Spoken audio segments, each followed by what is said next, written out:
Bene, buonasera a tutti.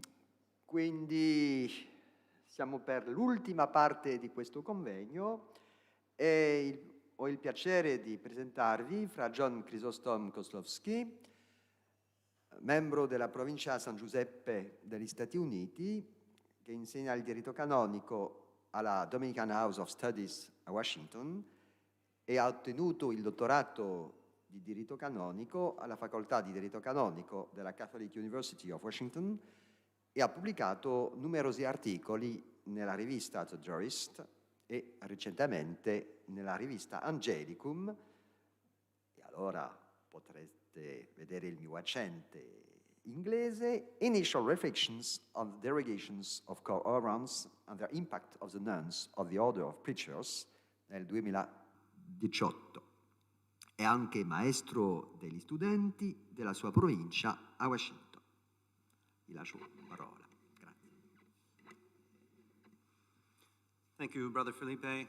Thank you, Father Loic, for the invitation to speak. Yes, I'm the master of students, so this is a nice break for me to be with you all. I feel I can speak on this topic with some impunity because there are no cloistered nuns here, so I feel somewhat safe in being able to speak. But that's a good point. But yeah. All monasteries of nuns ordered entirely to contemplation enjoy a true autonomy of life. In his Apostolic Constitution, Vultum Dei Querere from 2016, Pope Francis explains that autonomy favors the stability of life and internal unity of each community, ensuring the best conditions for contemplation. Cor Orans, the Congregation for Institutes of Consecrated Life and Societies of Apostolic Lives, implementing instruction of Vultum Dei, explains that autonomy of life allows each monastery to enjoy its own discipline and to preserve its character and to protect its identity. At the same time, Pope Francis warns in Vultum Dei that autonomy ought not mean independence or isolation, especially from other monasteries of the same order or the same charismatic family. Monasteries of Dominican nuns are no exception in these matters, as they do enjoy a true autonomy of life, but they exercise this autonomy within the communion of the order of preachers. As part of this communion, not only must each monastery be federated with other monasteries, unless they're dispensed from this requirement by the Holy See, but each monastery, and by extension every nun, is also associated with the friars of the order of preachers. And this association is marked by juridic elements that serve a spiritual purpose, as the Friars' Book of Constitutions, the LCO, states at number 143. The close spiritual communion of the nuns with the brothers is strengthened by a legal bond uniting the nuns to the order according to the manner prescribed in their own constitutions. And so, taking my inspiration from LCO number 143, I want to explore how the proper law of both branches of the order benefits the spiritual communion. Obviously, there's no guarantee that a close spiritual communion will exist simply because the proper law is observed. But we'll see that, in many respects, the friars and the nuns' proper law, both in their content and in their structure, favor the development of a deeper communion. Now, to prevent our approach from becoming overly complicated, I want to define the scope of this presentation, including which texts I will rely on. The first section will examine how the friars' proper law insists on, promotes, and defines the Cura Monialium. Now, even though the first section will deal principally on the friars' care of the nuns, the spiritual communion can only be strengthened when both branches are involved. In other words, the responsibility to promote and strengthen the communion belongs to both the friars and the nuns. And so with the friars and the nuns, as with any association of a male religious institute and a monastery of nuns, the feature of reciprocity must be active, whereby both the men and the women contribute to and benefit from the association. In the second section, I will consider select ways in which the Nuns' Book of Constitutions, the LCM, and the Friars' LCO are similar. Rather than making the nuns and friars carbon copies of one another, the similarities in structure and the similarities in content of the LCO and the LCM help to promote an affinity between the two branches of the order.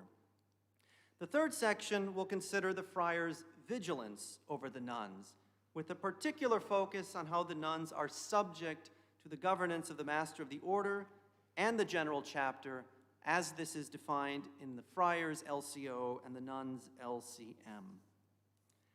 Now, in considering the nuns' relationship with the master and the nuns' relationship with the general chapter, I will make some comments as to whether the proper law does in fact shape these relationships in a way that's beneficial to the spiritual communion.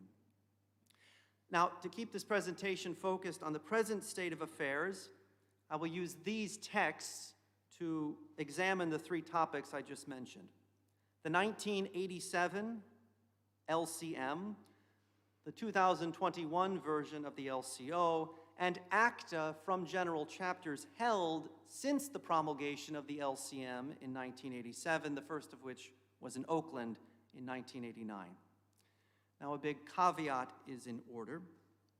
Some of what I say here about the LCM may be amended due to its ongoing revision in light of Vultum Dei and Cor Orans. However, what I focus on in this presentation is probably only subject to minor revisions if the 2022 proposed revisions to the LCM are any indication.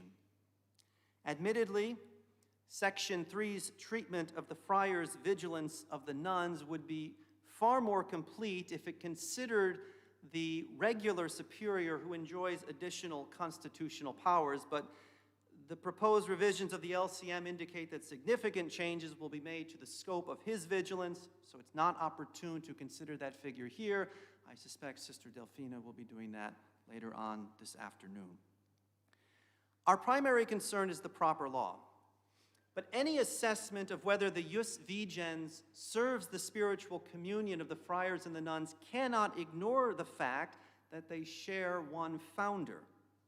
And in this vein, I note that the Church's universal law at Canon 578 obliges all members of all religious institutes to observe faithfully the mind and designs of the founders regarding the nature, purpose, spirit, and character of an institute, which has been sanctioned by competent ecclesiastical authority, and its sound traditions, all of which constitute the patrimony of the same institute.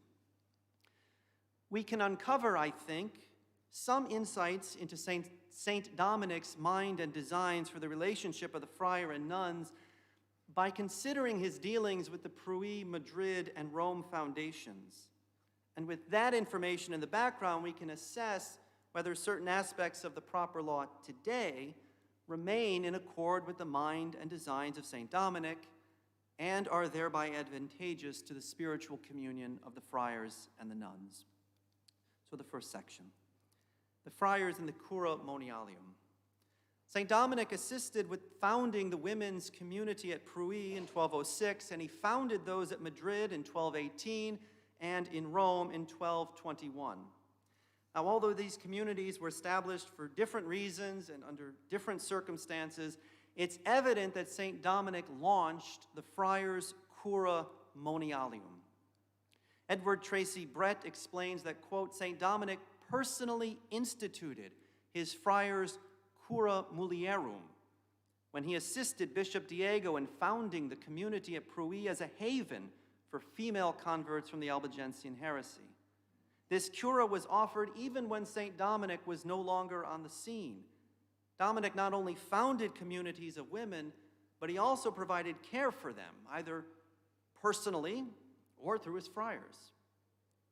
Since St. Dominic himself instituted the Friars' Cura Monialium, it's not surprising that the Friars' LCO contains this exhortation at number 146. Our superiors, as caring brothers, should give every assistance to the nuns and sisters and the brothers, in accordance with the arrangements of the superiors, should be willing to help them in the task of doctrinal, sacramental, and pastoral ministry. Since at least the promulgation of the LCM in 1987, some monasteries apparently have not been satisfied with the friars' care. The 2001 General Chapter at Providence noted that we have been challenged by some of the petitions received, asking that the friars be more committed in serving the monasteries. We know that in our laws and in our tradition, this service has always been considered worthy of esteem. What is more, the 2001 General Chapter petitioned the different major superiors in whose territories monasteries exist to provide friars who can cooperate in the formation and spiritual care of the nuns. The Providence General Chapter also renewed recommendations made at Oakland in 1989, Mexico in 1992, and Bologna in 1998, all of which underlined in different ways the responsibility of the friars to assist in the theological education of the nuns. The General Chapter of Rome, at Rome in 2010, exhorted formators and professors to be generous if and when needed for the service of the nuns, sisters, and the Dominican laity. More broadly, the 2016 General Chapter at Bologna exhorted all members of the Dominican family to provide material and spiritual support to the nuns' monasteries, especially those on the margins of society. In light of LCO number 146 and the interventions of recent general chapters, we see that the Friars' Proper Law is faithful to the mind and designs of St. Dominic insofar as it insists on, promotes, and defines the Cura Monialium. In this way, the friars continue the work of St. Dominic himself. And what is more, the care is not reducible to sacramental ministry, offering Mass, hearing confessions, etc. The Cura Monialium, as it's envisioned in the LCO, is a much broader concept that encompasses pastoral activities, preaching retreats, educational and doctrinal activities, offering theology classes. Where this service is rendered with its educational, sacramental, and pastoral components, it is likely to contribute positively to the spiritual communion of the friars and nuns. You see, by investing in the nuns' spiritual and intellectual formation, the friars assist the nuns to, in the words of Verbi Sponsa, preserve in the monasteries themselves the genuine spirit of the religious family, with a view to its concrete expression in a solely contemplative dimension. By providing care to the nuns, the friars help them to live a contemplative religious life in the spirit of St. Dominic. In turn, the nuns' contemplative life, the LCO explains, nourishes the apostolic life of the brothers and of the other branches of the Dominican family. And so here we see the principle of reciprocity in action, with the nuns contributing to the association in a way that benefits the friars and the whole Dominican family. The nuns' contribution to the spiritual communion is not, however, limited to nourishing the friars' apostolate, as important as that was for St. Dominic and remains so today. The nuns also contribute to the spiritual communion by giving concrete expression to the charism of St. Dominic in a solely contemplative dimension. And they do this by the witness of their lives of prayer, silence, and penance. And so in this way, the nuns offer a fundamental help in conserving and in strengthening the genuine spirit of the religious family of St. Dominic, by offering a salutary reminder and a reinforcement of how contemplation is at the heart of the friar's vocation. With the Friars' Proper Law promoting the pastoral care of the nuns, we have an example then of how a legal requirement has the potential to redound to a stronger communion between the friars and the nuns as they mutually sustain and strengthen each other in the work of the holy preaching. Section 2, shared characteristics. Since they trace their origins to a common founder, it's no surprise that the Friars LCO and the Nuns LCM share many similar characteristics. Now, rather than point to similar observances that the Friars and Nuns observe, I want to give attention to some more fundamental topics, namely the rule that is at the foundation of the LCO and the LCM, the rule of St. Augustine, the fact that the LCO and the LCM have a similar structure, and the fact that the LCO and the LCM have a similar approach to dispensations. More than happy coincidences, these similar characteristics shape the lives of the friars and the nuns in such a way that I think this promotes a true spiritual affinity between them. That St. Dominic chose the rule of St. Augustine for his first followers is well-trod territory. The choice of the same rule for the enclosed Pruy, Madrid, and Rome communities is less obvious, however. All the same, by choosing the rule of St. Augustine for these three communities of women, Dominic set a course for their participation in the order's apostolate. As regards the community at Pruy, it's important to highlight their relationship to the holy preaching from the very beginning. William Hinnebusch explains that the community at Pruy, quote, had a double character. It was not only a monastery for the sisters, but a center for the preachers, a place of repose after their preaching. Some buildings sheltered the nuns, others provided quarters for the preachers, unquote. From 1207, Pruy was known as the Sancta Predicatio, which Vicaire explains was the name of Dominic's center of operations, of which the group of convert ladies still formed part. Now, strictly speaking, I think the term holy preaching referred to the community of friars. But the fact that women were also in residence at Pruy suggests their association with the work of the holy preaching. Dominic's choice of the rule of St. Augustine for the Rome foundation at San Sisto is particularly noteworthy, since, as Julianne Smith observes, the core group at San Sisto had been accustomed, however inadequately, to the Benedictine rule. Rather than have that core group follow what they knew, the rule of St. Benedict, Dominic had them follow the rule of St. Augustine, the same choice he had made for the Pruy and Madrid communities. As Hinnebusch describes, the rule of St. Augustine, in its emphasis on personal poverty and fraternal charity, in its reference to the common life lived by the Christians of the apostolic age, in its author, it was an apostolic rule. Smith contends that for Dominic, the apostolic spirit of the Augustinian rule continued to underwrite the religio of his order of nuns, despite their separation from the active apostolic life of the preachers. Smith further opines that with the Rome foundation, the nuns were, quote, undertaking an ideological shift from the Benedictine tradition to a focus on work and prayer as expressions of apostolic and Augustinian communitas, unquote. By giving the rule of St. Augustine to the Pruy, Madrid, and Rome foundations, we can ascertain something of St. Dominic's mind about the nuns' relationship to the order's apostolate, without, of course, prejudice to the law of enclosure. In the LCM today, the nuns' association with the preaching apostolate is articulated in several places. The LCM today states that Dominic associated with his holy preaching by their prayer and penance the women he gathered in Pruy. Elsewhere, the LCM explains that the women of Pruy were established by Dominic at the heart of the holy preaching.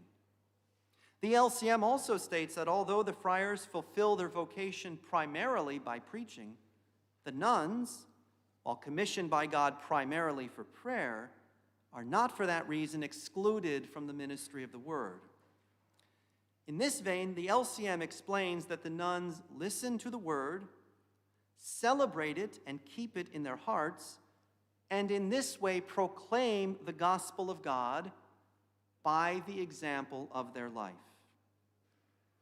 In pursuing the Augustinian project of unity in heart and mind in the pursuit of the one God, the LCM states that for the nuns, the unanimity of our life, rooted in the love of God, should furnish a living example of that reconciliation of all things in Christ, which our brethren proclaim in their preaching of the word. The nuns are associated with the order's preaching apostolate, therefore, not only in their nourishing of the friars' apostolate of preaching, but also through their own proclamation of the gospel, through their prayer, penance, and unanimity of life.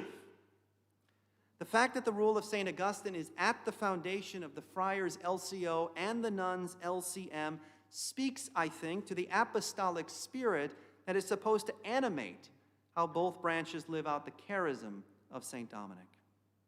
At the risk of reading way too much into Dominic's decision to have the first nuns follow the rule of St. Augustine, the friars and the nuns' observance of the same apostolic rule set the course for these two branches to develop a spiritual kinship, a kinship rooted in part in their different but complementary roles in the work of the holy preaching. Similar structure. In order to unite the Dominican nuns under one set of norms, Humbert of Romans, with papal authorization, promulgated a set of constitutions for all Dominican nuns in 1259, a text that was based on the constitutions of the friars. Humbert's constitutions were the basis of the nuns' constitutions until a revised version was promulgated in 1930 to bring the nuns' constitutions into line with the 1917 Code of Canon Law. The 1930 constitutions marked the first and only time that the nuns' constitutions were significantly divorced in form from the constitutions of the friars, since the friars' constitutions were revised in light of the 1917 Code with a very different structure. This estrangement would not last long. Before the end of the Second Vatican Council, a commission of friars was set up to revise the nuns' constitutions, at which point the nuns participated by offering observations. In 1970, a new commission was appointed, and this one consisted of friars and nuns. Of relevance here is that the nuns themselves wish to examine the new constitutions of the brethren and, as far as possible, adapt their own to them. And that comment, that insight comes from a letter from Master Aniceto Fernandez, from a letter he wrote in 1971 to the nuns. So consequently, the current LCO and the LCM follow the same general outline, which is evident if you peruse the table of contents, the index of both of them. And that's all I'll say on that for sake of time. While the nuns' reappropriation of the structure of the friars' proper law is not without criticism, it's noteworthy that the nuns themselves desired it. In 1969, Vicaire observed that for the friars and nuns to have an identity of purpose and a basis for collaboration, a fundamental unity of legislation is required.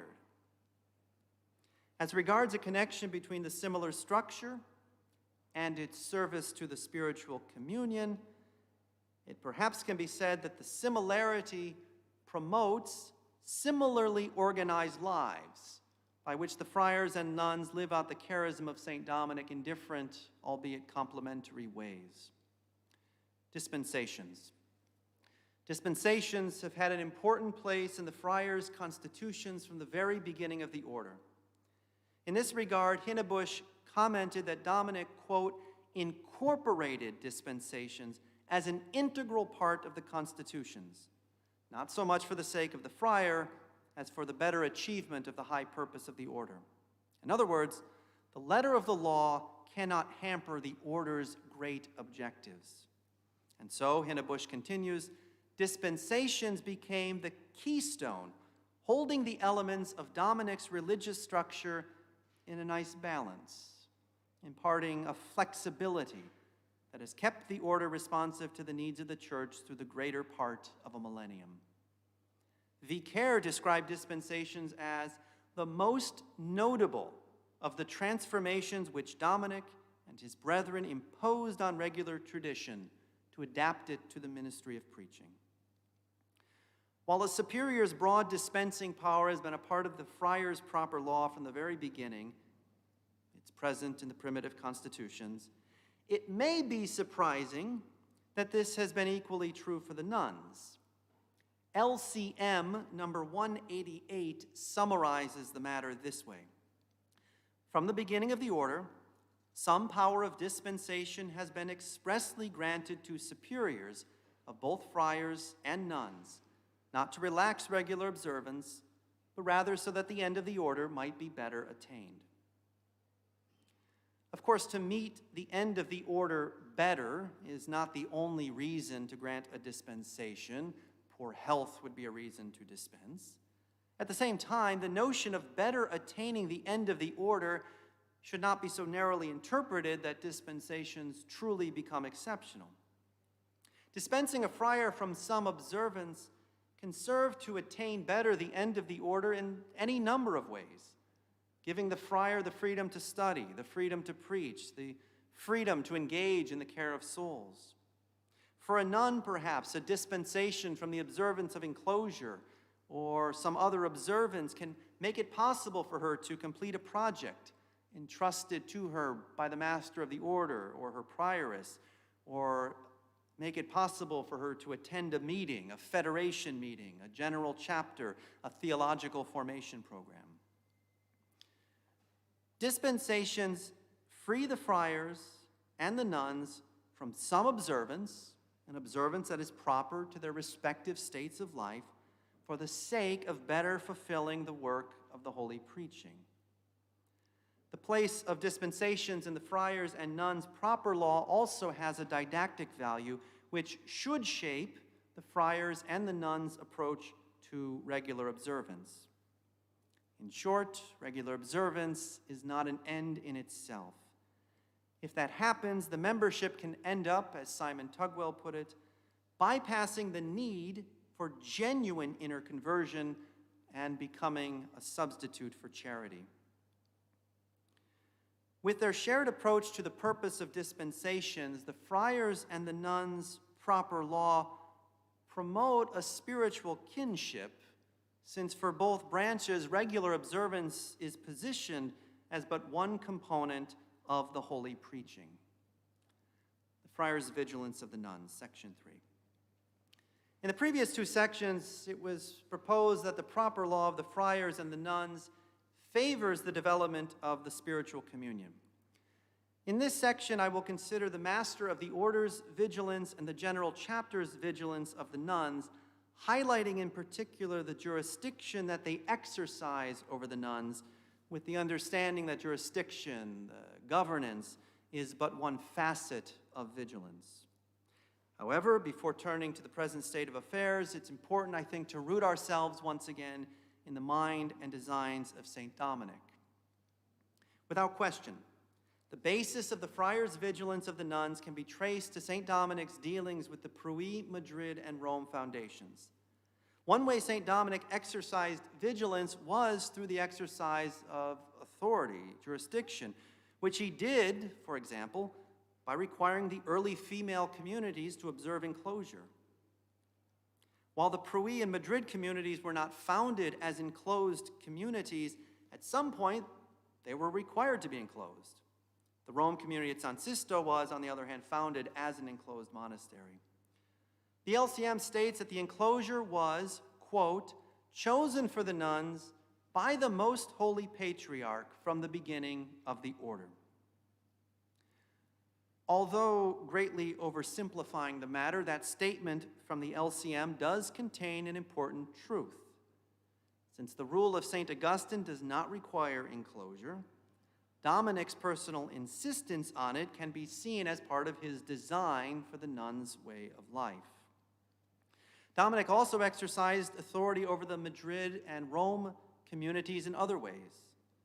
In a letter he wrote to the Madrid community in May of 1220, the same letter in which he required that community to observe enclosure, Dominic explained that because the friars can offer no help in temporal affairs, the friars have no say in who becomes a member of the monastery.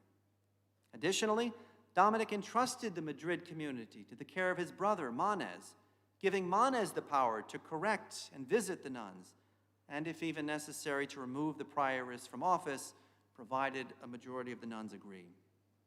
Dominic also authorized Manes to grant any dispensations he thought appropriate. The Institutes of San Sisto, which Dominic gave to the Rome community, provide further evidence of the mind and designs of Dominic regarding the friars' vigilance of the nuns.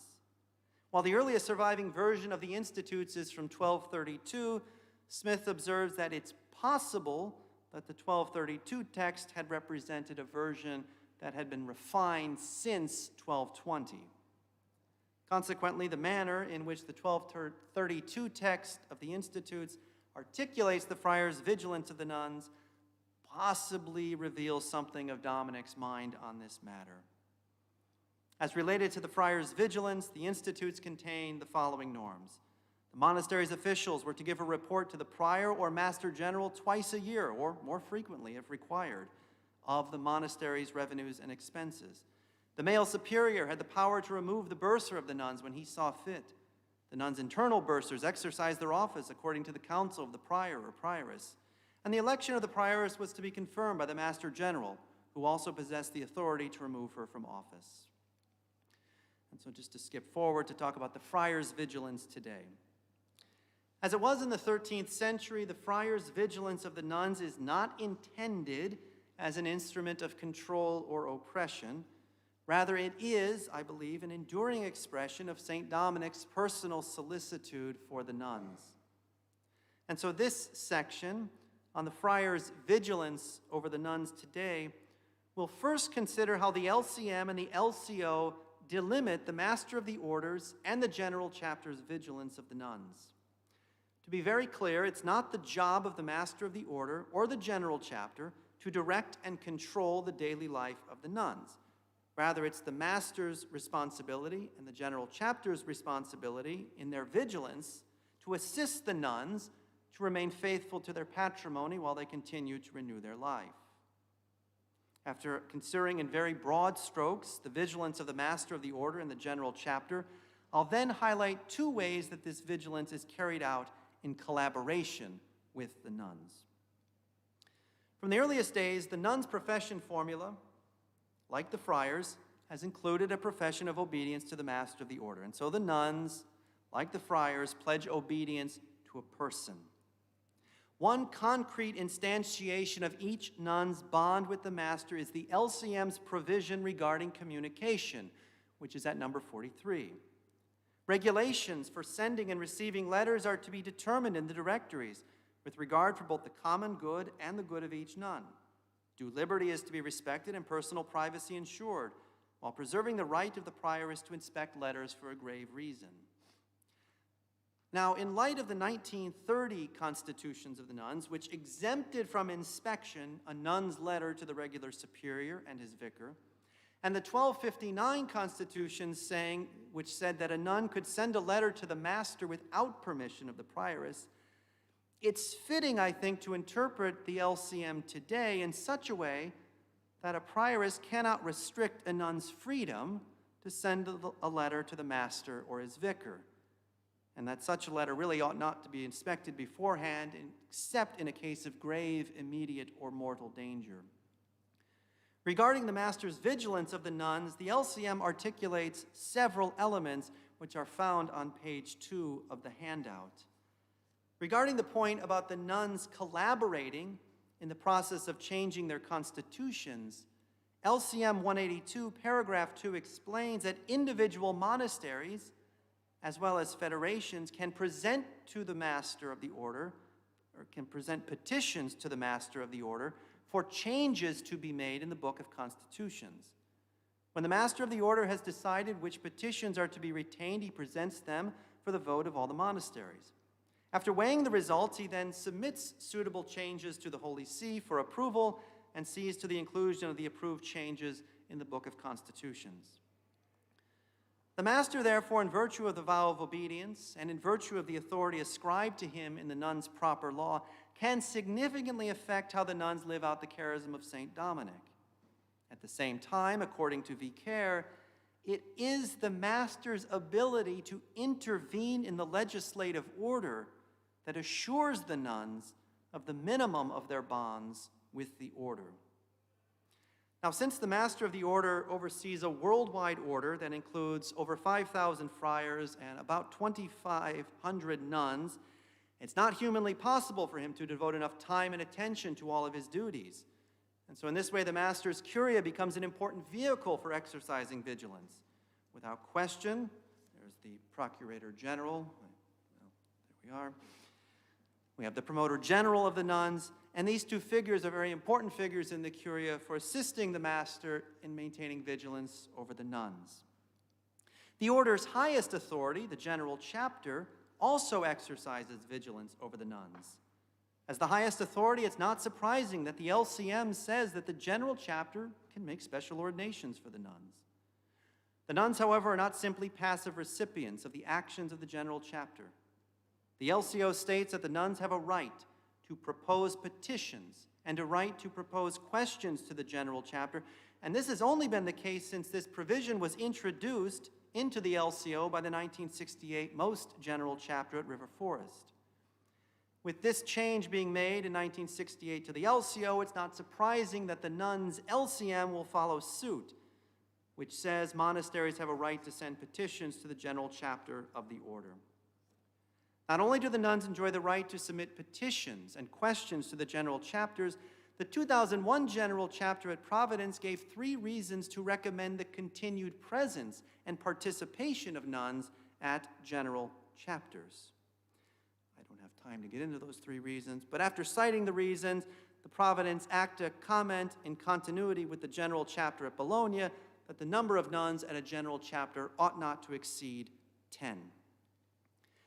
The focus here on how the Master of the Order and General Chapter's vigilance over the nuns is expressed through the power of governance is a clear reminder that monasteries, although they enjoy true juridic autonomy, they are not entirely free and independent entities. That being said, it's most certainly appropriate for the nuns to have a constitutionally guaranteed role in shaping their LCM, thereby ensuring their collaboration with the Master of the Order on such an important matter. It almost goes without saying, those who live the Dominican charism in a purely contemplative way, a way that the friars do not, they are better positioned to offer valuable insights gained from years of experience about whether a proposed change to the proper law is suitable. Moreover, the nuns' collaboration in the legislative process has the potential to deepen the spirit of communion between the 2 branches, as representatives from both branches work together to produce legal texts that will serve the nuns well in living out the charism of Dominic in a purely contemplative way. As regards the nuns' participation and presence at General Chapters, this seems to make good sense in light of the chapter's important role in the life of the order. In other words, in light of the reasons put forward in the 2001 General Chapter that recommend the continued presence at General Chapters of nuns, it seems that the nuns' physical presence can promote a deeper spiritual kinship between the friars. That's all well and good, but a word of caution is in order.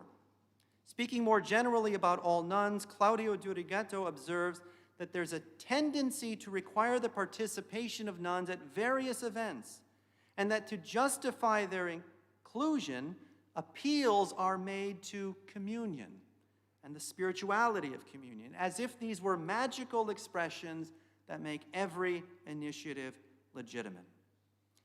Verbi Sponsa reminds us that nuns' physical presence at meetings can become a counter-witness to their true participation in the life of the church and to their authentic mission. I'm thinking here of nuns' participation in provincial chapters of the order, nuns' participation of community meetings of friars. Conclusion. At the outset of this presentation, it was noted that there's no guarantee that a close spiritual communion will exist simply because the friars and nuns follow their respective proper law. Nevertheless, it's been suggested here that the content and the structure of the proper law of both branches does favor the spiritual communion of the nuns and friars, a communion That's very much in keeping with the mind and designs of St. Dominic himself. The proper law favors this deeper communion by regulating how the friars and the nuns contribute in complementary and mutually enriching ways to the work of the holy preaching. Thank you.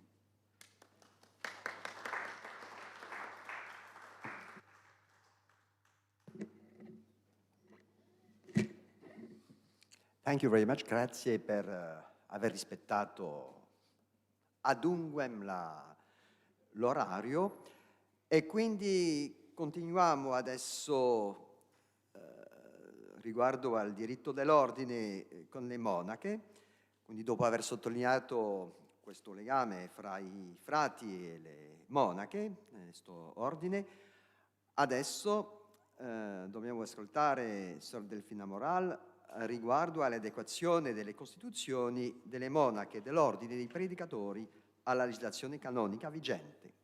Quindi Sor Delfina Moral è professore ordinario alla Facoltà di Diritto Canonico di questa Pontificia Università e dopo il suo dottorato ottenuto in 2000 ha insegnato in Spagna in vari istituti e è docente all'Angelicum da 2007.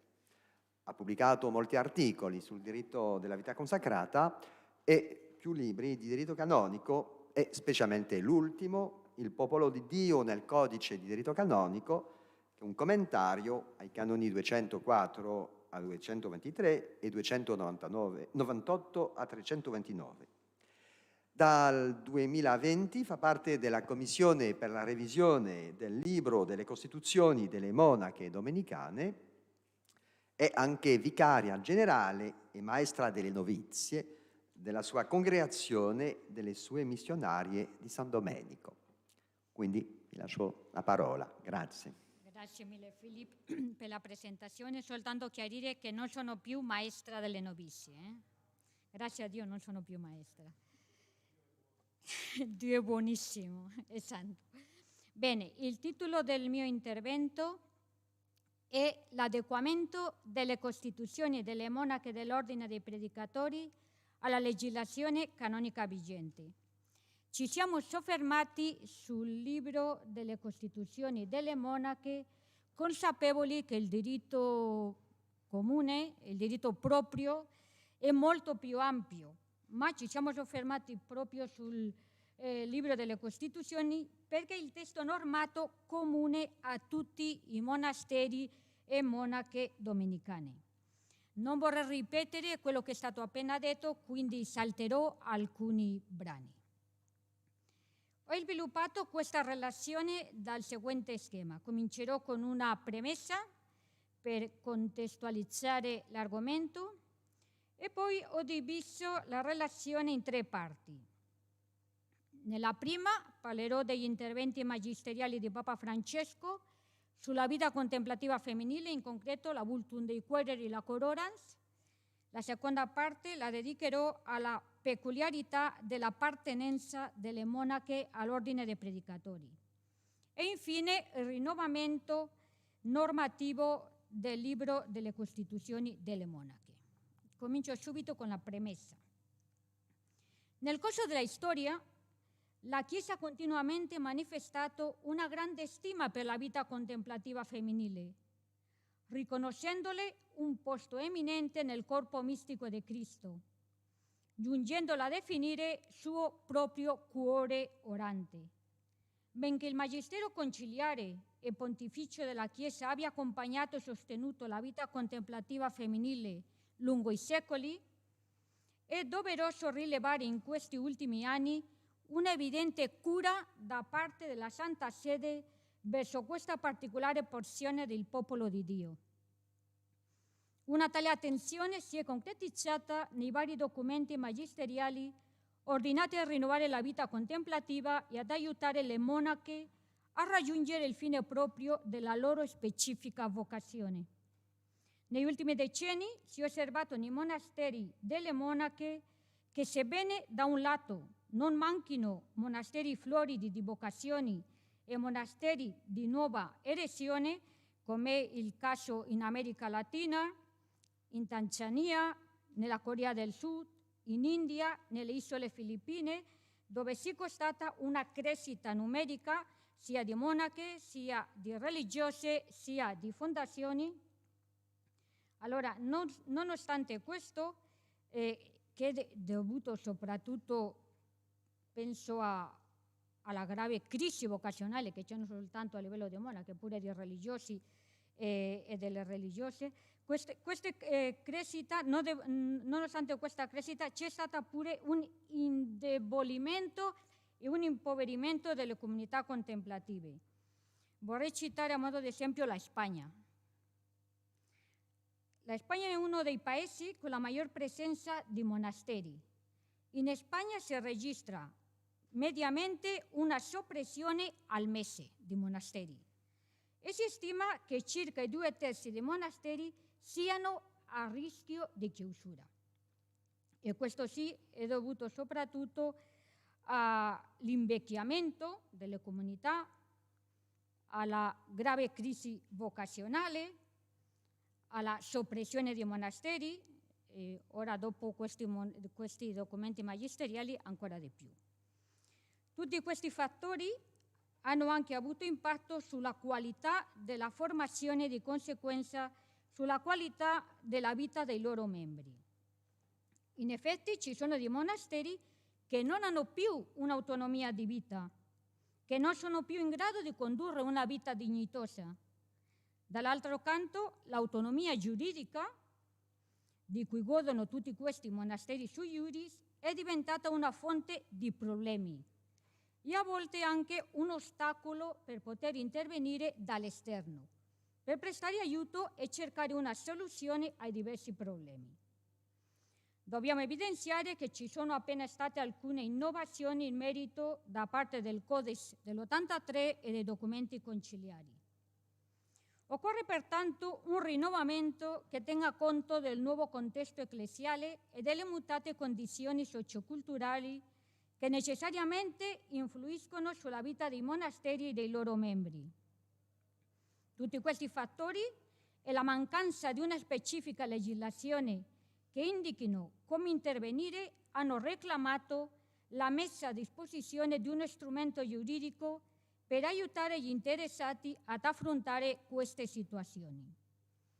Dobbiamo ricordare che l'ultima Costituzione apostolica sulla vita contemplativa femminile risale alla Sponsa Christi di Pio XII del 1950, per cui era necessario adeguare la vita contemplativa femminile allo spirito conciliare. Prima parte, interventi magisteriali di Papa Francesco sulla vita contemplativa femminile. Farei qualche accenno alla Vultum Dei Querere e poi mi soffermerò un pochino sulla Cororans. L'autorità suprema ha sempre incoraggiato i contemplativi, sforzandosi di riformarli quando tendevano a diminuire e a rilassarsi nella osservanza regolare. Così anche Papa Francesco è intervenuto sulla questione con la pubblicazione di una nuova Costituzione apostolica, come uno dei frutti più consistenti dell'anno della vita consacrata. Vale a dire la Costituzione apostolica Vultum Dei Querere sulla vita contemplativa femminile del 29 giugno 2016. Questo appare 50 anni dopo il Concilio Vaticano II, dopo cioè un lungo periodo di silenzio. Il documento ha un valore aggiunto in quanto nella sua elaborazione si è tenuto conto dell'opinione delle monache attraverso un questionario inviato dalla CISBA a tutti i monasteri del mondo. Altra considerazione che riteniamo di grande valore è il frequente riferimento alla specificità delle diverse famiglie monastiche. Questo pronunciamento pontificio non chiude il discorso sulla vita contemplativa femminile, anzi lo apre ed è come un punto di partenza in quanto deve servire di base alla pubblicazione di altri documenti. Alcune caratteristiche della Cororans. La istruzione affronta una molteplicità di argomenti relativi alla vita contemplativa femminile. Ci soffermeremo sui temi che interessano maggiormente le monache dell'ordine dei predicatori, analizzando come questi influiscono nella loro vita e nella loro legislazione. soprattutto quegli elementi che sono più innovativi rispetto alla legislazione precedente ed evidenziando alcuni aspetti che possono dar luogo a maggiori difficoltà di interpretazione o di applicazione. Valore canonico e diritto proprio.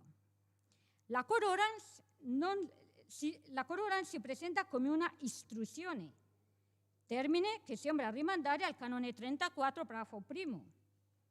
Si tratta di un'istruzione applicativa della Costituzione Apostolica Vultum Dei Quaerere, con la quale la CISBA intende, per mandato del Santo Padre, rendere chiare le disposizioni di questo documento pontificio, sviluppando e determinando i procedimenti nell'eseguirla.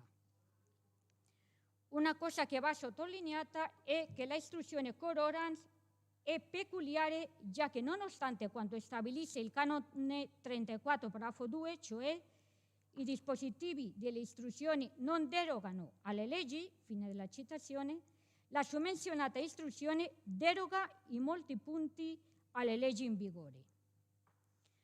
Altra particolarità del documento dicasteriale è che, oltre ad essere stata approvata da Papa Francesco in modo generale, comprende un'approvazione specifica di alcune deroghe alle leggi universali che in linea di principio un'istruzione non può fare per essere di rango normativo inferiore. Finalmente l'istruzione non riguarda solo le cose future, ma si applica già nel presente, sin dal momento della sua pubblicazione.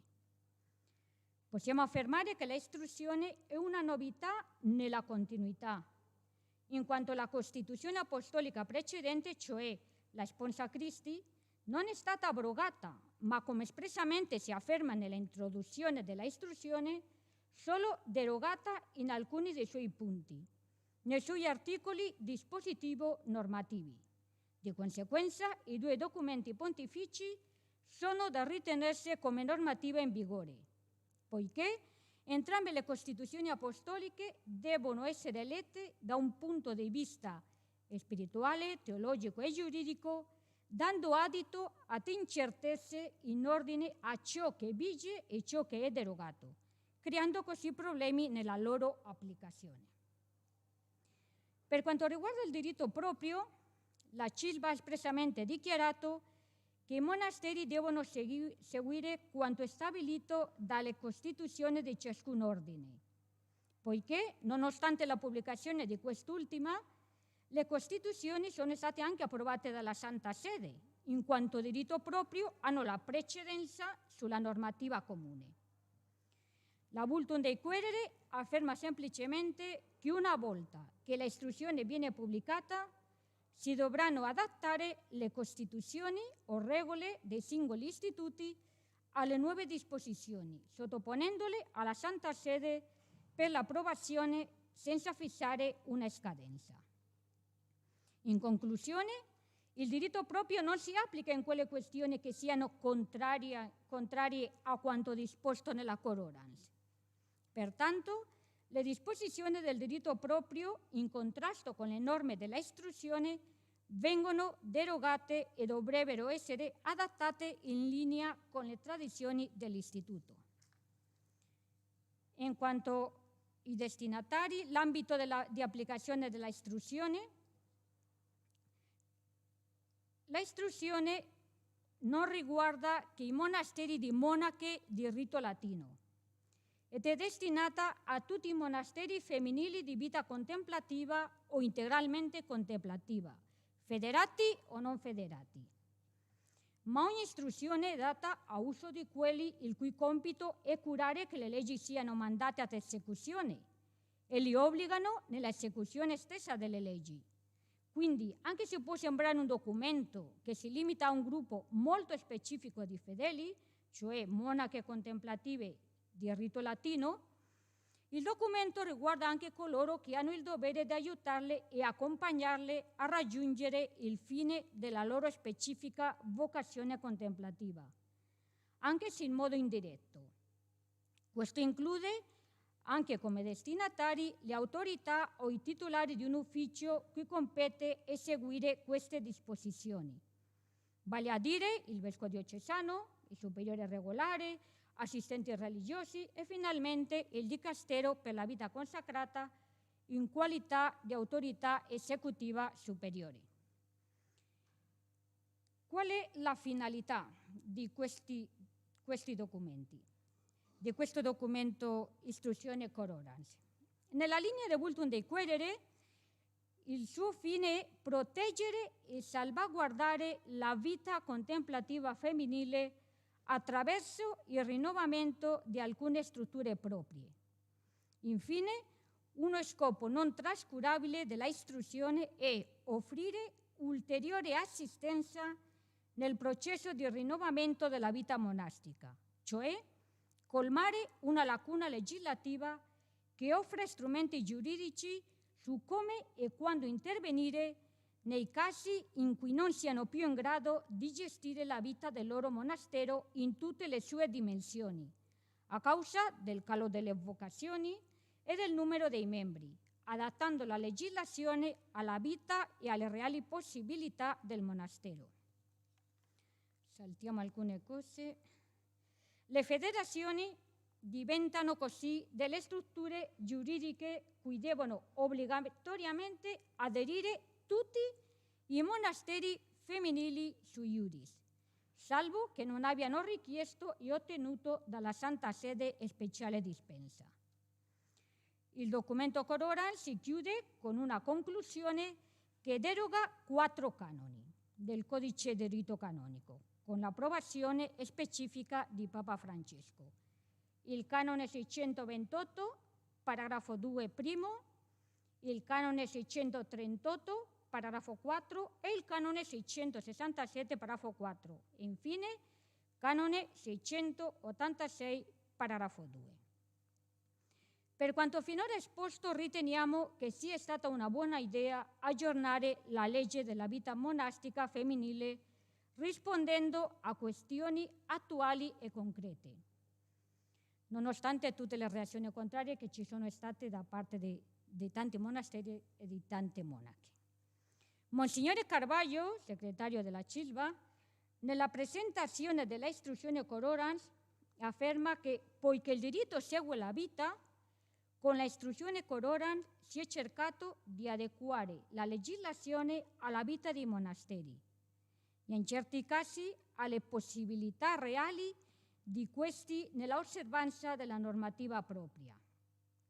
La Vultum dei Querere, legge da cui dipende la istruzione, è una legge quadro, universale, rivolta a tutti i monasteri di rito latino. Ulteriormente, tutte le famiglie monastiche, con le loro diverse tradizioni, devono adattare il diritto proprio ai nuovi documenti. Quindi si devono considerare in questo processo di rinnovamento la spiritualità e i carismi diversi. L'oggetto concreto del presente intervento sarà quello di ripercorrere e analizzare come si sta adattando la legislazione delle monache domenicane, accomodata a rinnovazio a questi nuovi documenti, e la ricezione e l'impatto di queste nuove disposizioni normative sulle costituzioni delle monache dell'ordine dei predicatori. Seconda parte dell'intervento: peculiarità dell'appartenenza delle monache domenicane. La famiglia domenicana comprende frati, chierici e cooperatori, monache di vita contemplativa, congregazioni apostoliche di suore, fraternità sacerdotali e laiche, istituti secolari, società di vita apostolica e movimenti giovanili. I diversi rami mantengono distinti gradi di indipendenza e autonomia. Alcuni sono legati al carisma di San Domenico, cioè alla spiritualità domenicana, per un vincolo spirituale, come per esempio le congregazioni di vita apostolica. Altri gruppi invece sono soggetti alla potestà diretta del maestro dell'ordine. Il legame spirituale o giuridico sarà quello riconosciuto dalle Costituzioni. In senso stretto, all'ordine domenicano appartengono i frati, le monache e i membri delle fraternità domenicane laiche, già che sono sottomessi direttamente alla giurisdizione del maestro dell'ordine. Un storico domenicano scrisse che l'appartenenza delle monache domenicane all'ordo predicatorum è l'elemento più originale del loro patrimonio, cioè di quanto fa parte della natura, del fine, dello spirito, dell'indole e delle sane tradizioni di un istituto religioso. E in quanto tale deve essere assolutamente custodita prima di tutto dalle monache domenicane stesse. Le monache dell'ordine hanno avuto origine da San Domenico, quando riunì alcune donne convertite perché si dedicassero a Dio solo e le associò alla santa predicazione, con il compito specifico di pregare per i loro fratelli. Questa associazione con la sacra predicazione è la chiave della identità delle monache domenicane e riguarda la loro identità carismatica. A queste e altre monache, che lui riunì in altri luoghi, San Domenico diede una regola di vita e sempre ebbe cura di loro, affidandole prima di morire alle cure fraterne dei suoi figli, quali parti del medesimo ordine. Pertanto sono parte integrante basilare dell'ordine. Le costituzioni delle monache sono sempre state sotto la dipendenza immediata delle costituzioni dei frati e per questo sono molto simili. Non è questo il luogo per ripercorrere anche solo in modo estremamente sintetico lo sviluppo delle costituzioni delle monache domenicane, sia per il lungo periodo storico che dovrebbe essere esaminato, oltre 8 secoli, sia per la complessità della materia. Il rapporto spirituale dei frati con le monache è rafforzato da un legame giuridico che unisce le monache all'ordine nei modi precisati dalle loro costituzioni. Non entriamo nella discussione sul rapporto lungo i secoli in cui non mancò la petizione dei frati al Papa Gregorio IX di essere liberati dalla cura monalium. Dobbiamo sottolineare che agli inizi i confratelli desideravano spesso il fuggire a ogni responsabilità nei confronti dei monasteri, ma non entriamo in questa discussione. L'evidente e reciproco legame spirituale e anche giuridico, e questo trova un riferimento nelle costituzioni dei frati. La intima comunione spirituale delle monache con i frati è sostenuta anche dal legame giuridico, per il quale esse sono unite all'ordine secondo il modo stabilito nelle loro costituzioni. Il vincolo delle monache con l'ordine è pertanto giuridico e sussiste fin dall'inizio. Questo vincolo, come già avvenuto nella storia, può ancora variare. Portata giuridica dell'associazione all'ordine. Per comprendere la rilevanza di questa forma di associazione si deve partire dall'evidenza che la maggior parte dei monasteri di monache si trova legata a un istituto maschile. Il codice vigente presenta 3 forme in cui i monasteri possono venirsi a trovare: la congregazione, l'associazione a un istituto maschile della stessa regola e o spiritualità e l'isolamento. Dipendendo dalla specie di stato giuridico del monastero, congregato, associato o isolato, così sarà il rapporto con l'autorità ecclesiale. Quindi, quando un monastero sui iuris non ha, oltre al proprio superiore, un altro superiore maggiore, come succede nel caso della congregazione, e non è associato a un istituto di religiosi in modo che il superiore di questo abbia su quel monastero una vera potestà definita dalle costituzioni, che è il caso dell'associazione, tale monastero è affidato alla peculiare vigilanza del vescovo diocesano a norma del diritto. È il caso del monastero isolato. Avendo individuato che la forma in cui vengono a trovarsi i monasteri di monache domenicane con l'ordine dei predicatori è quella di associazione, dobbiamo ora determinare di quale tipo di associazione si tratti. In senso stretto, La consociatio è la unione di tipo giuridico di uno o più monasteri femminili a un istituto maschile. La potestà di cui gode il superiore dell'istituto maschile in riferimento al monastero femminile deve essere determinata dalle Costituzioni. Il codice di diritto canonico vigente riguarda in modo specifico i monasteri di monache a partire dal loro rapporto con un istituto maschile e ribadisce l'autonomia di vita e di governo per i monasteri di monache che non viene intaccata dall'associazione con un istituto maschile. Si deve tenere presente che il termine consociatio è ambiguo. La consociatio ha una estensione assai ampia. Può variare da una semplice affinità, vicinanza spirituale, che si traduce in obbligo di assistenza pastorale da parte dell'istituto maschile, a una vera dipendenza giuridica dal superiore regolare. Punto 3. Tipo di associazione delle monache all'ordine dei predicatori e interventi delle autorità esterne. Dobbiamo individuare di quale tipo di associazione si tratta nel caso concreto e del livello di intensità con cui essa si realizza nel caso delle monache domenicane.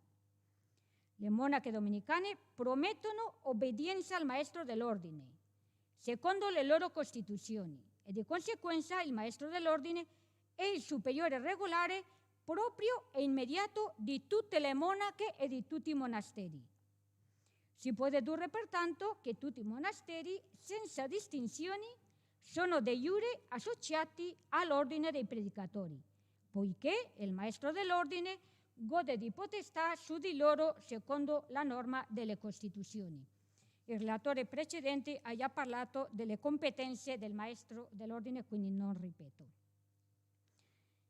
Infine, indipendentemente dalla vigilanza ecclesiastica a cui è sottoposto il monastero, il maestro dell'ordine ha un ruolo speciale come proprio e immediato superiore regolare su tutti i monasteri in virtù del voto di obbedienza. Secondo quanto stabilito dalle Costituzioni, come superiore regolare può sempre effettuare da sé o delegare la visita sul regime interno e sulle leggi disciplinari dell'ordine. La forma di associazione dei monasteri domenicani, soprattutto per motivi storici, può essere più o meno stretta, dipendendo da se il monastero è soggetto alla vigilanza del vescovo diocesano o se si esclude la peculiare vigilanza del vescovo diocesano e pertanto direttamente sotto la vigilanza del maestro dell'ordine. Si può desumere quindi che la potestà di cui gode il superiore regolare, specificamente il maestro dell'ordine, non ha la stessa portata in tutti i monasteri, poiché un gran numero di questi è affidato alla peculiare vigilanza del vescovo diocesano. In questo caso, la legge concede al vescovo più competenze espressione della vigilanza, così che l'ambito della potestà del maestro dell'ordine è minore. Sugli altri invece, che sono sotto la vigilanza del superiore regolare, le stesse Costituzioni gli riconoscono uno spazio di intervento maggiore. Non ci soffermiamo sulle competenze del vescovo diocesano e ordinario del luogo.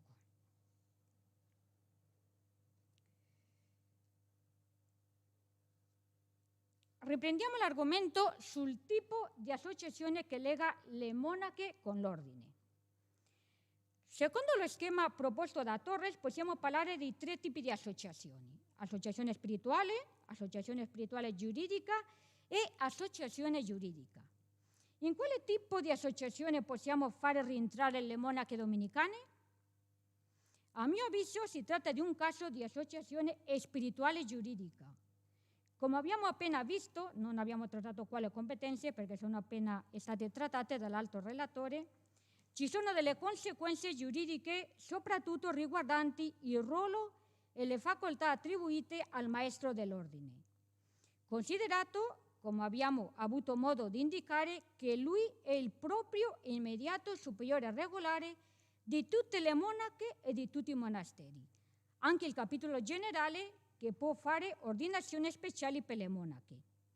Però la forma di associazione dei monasteri delle monache domenicane con l'ordine, ripeto, non è la stessa per tutti i monasteri. Questa sarà più o meno stretta dipendendo dalla soggezione del monastero alla vigilanza del vescovo diocesano o dalla esclusione della peculiare vigilanza del vescovo diocesano perché è sotto la vigilanza del maestro dell'ordine. Terza parte, rinnovamento normativo del libro delle Costituzioni delle monache. La Vultum dei Querere è una legge quadro universale che richiede di adattare il diritto proprio delle diverse famiglie monastiche alla nuova normativa. Dobbiamo pertanto domandarci come le monache domenicane stanno adattando le loro costituzioni a questi documenti relativamente soprattutto alla loro peculiare appartenenza all'ordine dei predicatori. L'iter per l'aggiornamento delle costituzioni delle monache è complesso, poiché richiede la consultazione di tutte le monache dell'ordine. E stando a quanto stabilisce il libro delle Costituzioni, la compilazione o mutazione del libro delle Costituzioni si fa sotto l'autorità del maestro dell'ordine, con la cooperazione dei monasteri. Appartiene pertanto al maestro dell'ordine curare le mutazioni da introdurre nel libro delle Costituzioni, però deve tener conto delle richieste per le modifiche sia dei monasteri sia delle federazioni. Quali i passi intrapresi dal maestro dell'ordine, già intrapresi da Fray Bruno Cadoré, ora è stato un proseguimento? Primo punto, macroincontro. Dopo la promulgazione della Vultum dei Querere, il maestro dell'ordine ha voluto lasciare un po' di tempo in attesa del testo della istruzione. Appena questa è stata pubblicata, le diverse comunità monacali ne hanno cominciato lo studio e la riflessione sia per accogliere la sua forza ispiratrice, per individuare i punti principali che richiedono un'accoglienza specifica, sia infine per misurare il suo impatto sulle costituzioni delle monache dell'ordine. Di seguito il maestro, seguendo la modalità di lavoro utilizzata per la revisione delle attuali costituzioni, avvenuta negli anni 70 e 80 del secolo scorso, ha preso l'iniziativa di organizzare un macroincontro affinché la promulgazione di questi due documenti potesse essere anche un'opportunità per l'ordine di lavorare insieme, di promuovere la comunione all'interno dell'ordine e di discernere i punti delle costituzioni delle monache che dovrebbero essere adattati alla nuova normativa monastica. Il maestro ha incaricato un piccolo gruppo di lavoro all'interno della Commissione internazionale di monache di preparare l'incontro internazionale, in rappresentanza di monache di tutto l'ordine. Dal 27 settembre al 3 ottobre del 2018 si sono riuniti a Roma il maestro dell'ordine, le presidenti federali, assieme alle delegate delle federazioni e associazioni, i membri della Commissione internazionale delle monache, delegate regionali, la maggior parte degli assistenti delle federazioni, e hanno anche partecipato il vicario del maestro dell'ordine, il procuratore generale dell'ordine, il promotore delle monache e il segretario dell'incontro. Gli argomenti sono stati presentati da diverse monache, membri della Commissione internazionale delle monache, studiati dai gruppi linguistici e discussi durante le assemblee generali.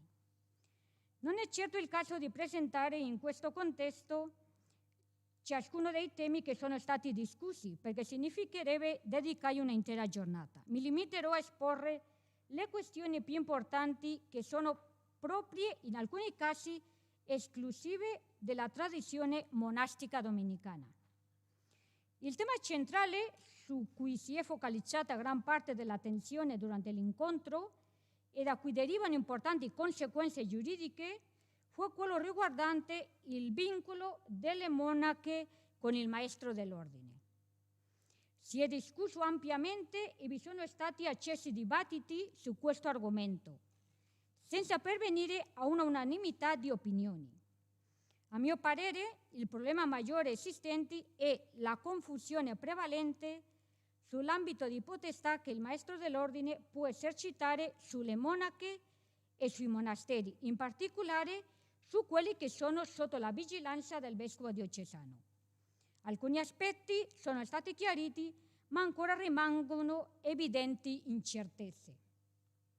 Il tema della vigilanza è ciò che tocca maggiormente l'identità delle monache domenicane. A mio avviso, il quid della questione è il modo in cui incidono le nuove disposizioni normative che non danno più la possibilità di una doppia dipendenza, cioè che hanno revocato il regime della doppia dipendenza simultanea e cumulativa del vescovo e del superiore regolare, presente in vari canoni del codice del 17. Ciascun monastero femminile deve essere affidato alla vigilanza di una sola autorità esterna, come è previsto attualmente nella maggior parte dei monasteri domenicani, accanto al superiore regolare di tutti i monasteri e di tutte le monache dell'ordine. Alcuni monasteri, a dire il vero sono la maggioranza, di fatto quando io ho scritto la relazione erano tutti, tranne 7, mi pare che ora le cose sono un po' cambiate, sono sotto la giurisdizione, sotto la vigilanza del vescovo diocesano. Secondo alcuni autori, nel caso delle monache domenicane, non si potrà avere se non il solo ordinario religioso, essendo il maestro dell'ordine il superiore regolare di tutte le monache domenicane. Le monache, come i frati, promettono obbedienza al maestro dell'ordine, e ciò per salvaguardare la unità dell'ordine e della sua missione. Anche se la Cor Orans, da una parte, consiglia di favorire l'associazione giuridica dei monasteri di monache all'ordine maschile corrispondente, al fine di tutelare l'identità della famiglia carismatica, dall'altra lascia libertà a ciascun monastero di scegliere l'autorità che dovrà esercitare questa vigilanza esterna. Lo stesso viene ribadito dalle costituzioni delle monache. Nonostante le diverse proposte, la questione non è stata risolta. A mio parere, il regime della doppia dipendenza simultanea e cumulativa, cioè del vescovo e del superiore regolare, nel caso delle monache domenicane, esiste solo per quanto riguarda la visita canonica, in cui si prevede che il maestro dell'ordine possa sempre fare una visita sul regime interno e le leggi disciplinari dell'ordine, anche nei monasteri che sono sotto la vigilanza del vescovo diocesano. In tutti gli altri casi è netta la vigilanza sia da parte del superiore regolare sia del vescovo diocesano, cioè non si dà la doppia dipendenza. Un altro argomento su cui si è discusso è la clausura. Anche in questo caso le opinioni erano discordanti. Alcuni erano del parere che si doveva mantenere la clausura papale in tutti i monasteri per mantenere la unità nell'ordine, che è stata quella scelta da San Domenico per le prime monache, conservando la eccezione che prevedono le vigenti costituzioni per quei monasteri che non possono praticare la clausura papale perché impegnati in opere esterne di apostolato. In questi monasteri si deve osservare la clausura costituzionale. Altri invece erano del parere che si doveva prendere in considerazione la libertà che lascia la vultum dei querere a ciascun monastero di decidere sulla forma di clausura che desidera abbracciare. Altro tema specifico che fu oggetto di studio è la Commissione internazionale delle monache, che le salto perché il tempo vola.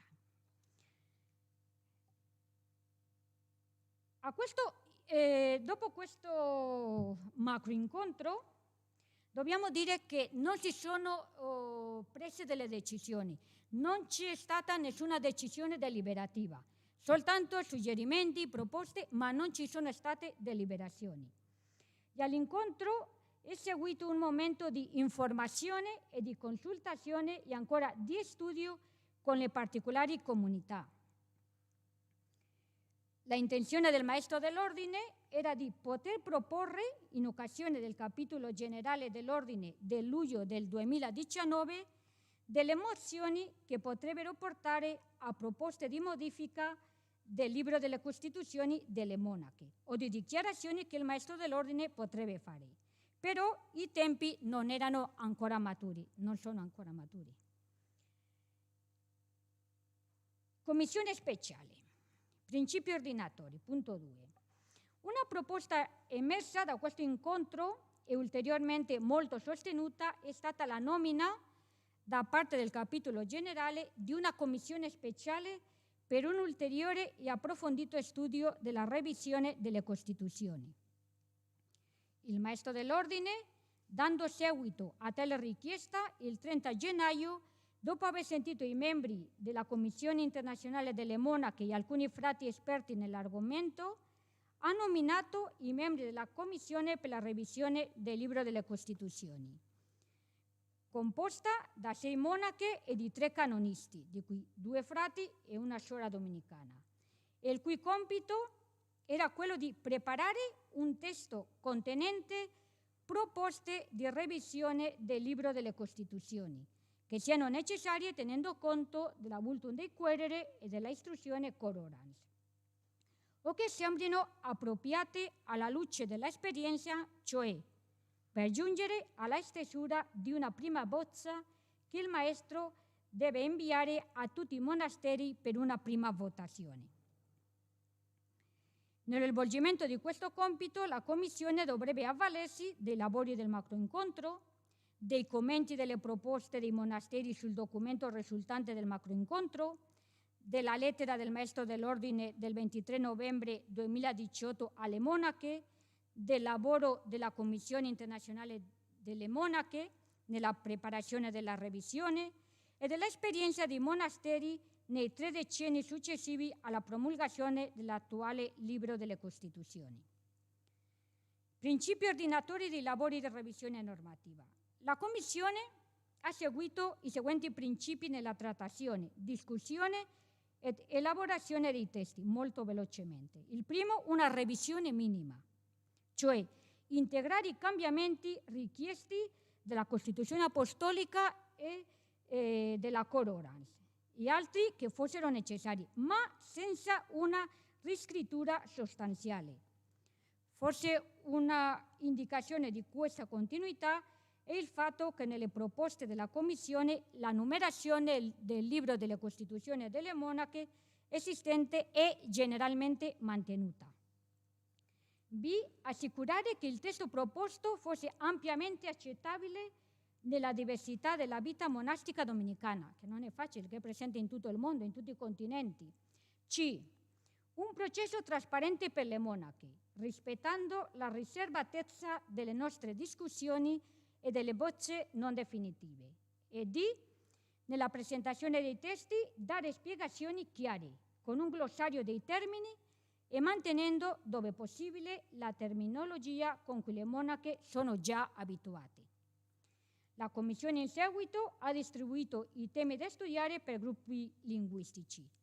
Dopo aver discusso largamente e votato ogni argomento, paragrafo per via telematica, a causa della pandemia del Covid-19, la Commissione non ha potuto riunirsi di persona come previsto. Ma nonostante ciò, i membri hanno approfittato dei mezzi messi a disposizione della tecnologia moderna per lavorare insieme alla preparazione del testo. È stato approvato il testo in lingua latina e sono stati preparati i testi nelle lingue ufficiali dell'ordine. Di seguito è stato presentato al maestro dell'ordine con la relativa presentazione e le spiegazioni opportune affinché proceda come ritenga più opportuno a una nuova consultazione a tutti i monasteri. Alcune riflessioni. I primi lavori di revisione ancora non sono finiti, conseguenza del sistema di governo democratico domenicano di cui si parlava questa mattina. Il padre Benjamin parlava della democrazia domenicana. Questo sistema non è sempre il modo più efficace per arrivare alle decisioni migliori e più rapide, perché a volte è lento e noioso, ma è una testimonianza dei valori evangelici che includono e accolgono la voce di tutti. Mentre stavo finendo di scrivere questa relazione, è stata inviata alle monache la prima bozza del libro delle Costituzioni, ai fini della consultazione. E spetta ora ad ogni monastero studiare il testo proposto e dopo il discernimento, la discussione e la preghiera, votarlo in capitolo secondo il modulo di consultazione che viene fornito. È stato pure pubblicato nel frattempo un documento pontificio che genera qualche difficoltà nella interpretazione dell'applicazione alle monache domenicane. La lettera apostolica in forma di motu proprio del Sommo Pontefice Papa Francesco a segnare alcune competenze, con la quale vengono mutate alcune norme del Codice di Diritto Canonico del 15 febbraio 2022. Quindi sono le stesse contemplative che studiano e discutono ogni punto delle loro Costituzioni. Seguono lo stile di San Domenico, che emerge più da un consenso che da una imposizione. Esiterei a dire che il sistema democratico sinodale domenicano si sta adattando ai nuovi tempi.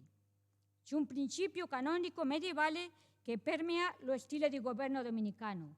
Ciò che tocca a tutti deve essere approvato da tutti. Infatti, è il sistema che si sta applicando nella revisione del libro delle Costituzioni delle monache.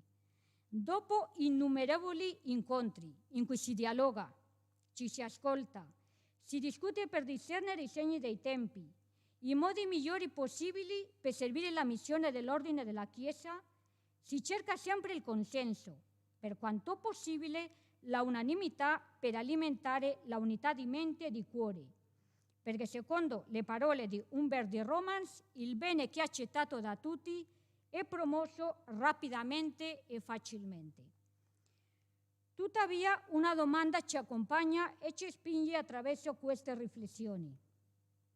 Le contemplative domenicane sono pronte ad abbracciare questa sfida che implica l'aggiornamento delle loro Costituzioni ai nuovi documenti magisteriali? Crediamo che sia giunto il momento di riconoscere la loro maggiore età, con tutte le conseguenze che ciò comporta, accompagnandole, camminando accanto a loro, guidandole in questa avventura, seguendo le parole di Papa Francesco, accompagnarle con affetto fraterno, trattandole sempre come donne adulte, rispettando la loro competenza senza indebite interferenze. Chiudo la citazione. Auspico che la redazione del nuovo libro delle Costituzioni, oltre ad aiutare la vita monastica domenicana ad affrontare le attuali difficoltà, serva per promuovere la vitalità della vocazione domenicana contemplativa e rafforzare la propria tradizione. Allo stesso tempo ci auguriamo che questi nuovi testi offrano alla vita delle monache domenicane di oggi condizioni più favorevoli per essere al centro della santa predicazione nel cuore dell'ordine dei predicatori. Lo stretto legame voluto da San Domenico tra le sue figlie monache e i suoi figli è parte del patrimonio carismatico e come tale deve essere riconosciuto e da tutti fedelmente custodito. È però altrettanto doveroso riconoscere che la traduzione del carisma in termini giuridici non è sempre immediata e soprattutto rifugge da una stabilità che rischia di condurre a una omologazione ad altre realtà. Purtroppo, per le normative del diritto universale, il diritto proprio delle monache domenicane ha perso quella dimensione dinamica mantenuta dal diritto dei frati, che non è approvato dalla Santa Sede, ma dal capitolo generale, permettendo così un continuo adattamento alla vita per poter realizzare al meglio la missione affidata. La specificità di appartenenza a un ordine così unico nella Chiesa non è però solo delle monache, ma anche di tutta la famiglia domenicana. La fraternità, sororità implica reciprocità e non è mai uno stile di vita perfettamente acquisito, quanto piuttosto un ideale, e questo chiede formazione, rispetto e cura. Soprattutto non lo si può pensare, e il diritto proprio mi sembra vada in questa direzione, come un elemento trascurabile, poiché va a inficiare la prima ed essenziale predicazione del Vangelo, quella della vita fraterna. La collaborazione tra donne e uomini nella parità, nella sinodalità e nella gioia delle diversità che oggi la Chiesa raccomanda e la storia esige è parte preziosa del carisma di San Domenico. Nel corso degli anni non sempre sono state ricordate le origini dell'ordine, soprattutto da alcuni frati e suore. Oggi c'è spesso scarso contatto con le monache, così ne consegue che c'è scarsa conoscenza della loro vita e scarsa consapevolezza del loro ruolo nella vita della famiglia domenicana e del loro contributo alla missione dell'ordine. Questo ha portato a un impoverimento della visione di Domenico, con una conseguente diminuzione dell'effetto e del contributo che l'ordine è chiamato a dare alla Chiesa e al mondo. Sembrerebbe anche che questa possibilità, fornita dalla tradizione domenicana, di modellare la relazione donna-uomo, monaca, suora, frate, un punto così tanto importante nella Chiesa e nel mondo di oggi, non sia stata completamente sfruttata. 2 parole per finire. Conclusione. Vorremmo concludere con alcune parole dagli atti del capitolo generale dei priori provinciali dell'Ordine dei Predicatori celebrato a Bogotà nel 2007. Desideriamo poter sviluppare tutti insieme una migliore coscienza comune della nostra eredità domenicana, che ci viene dal nostro Padre e Maestro comune, come dalla stessa e unica missione. Domenico ha affidato i monasteri a noi tutti, io dico a tutta la famiglia domenicana, e tutti noi siamo stati affidati alla preghiera e alla cura delle monache. Questa reciprocità sta al cuore dell'ordine. Ringraziamo le monache perché conducono, come diceva il Beato Giordano, una vita che produce frutti spirituali ed è fonte di edificazione per gli altri, gioia per gli angeli e piacere di Dio. Il futuro è incerto per molti monasteri in diverse parti del mondo dove già si stanno attraversando difficoltà o si incontreranno in seguito. Solo una stretta collaborazione tra i monasteri di queste regioni può garantire la continuità della vita monastica domenicana. Ci auguriamo di poter ricercare soluzioni che, anche se dolorose, possano garantire il futuro della vita monastica domenicana, che certamente è più importante della mera continuità e a volte della sopravvivenza ad ogni costo di un singolo monastero. Grazie della vostra pazienza e della vostra attenzione.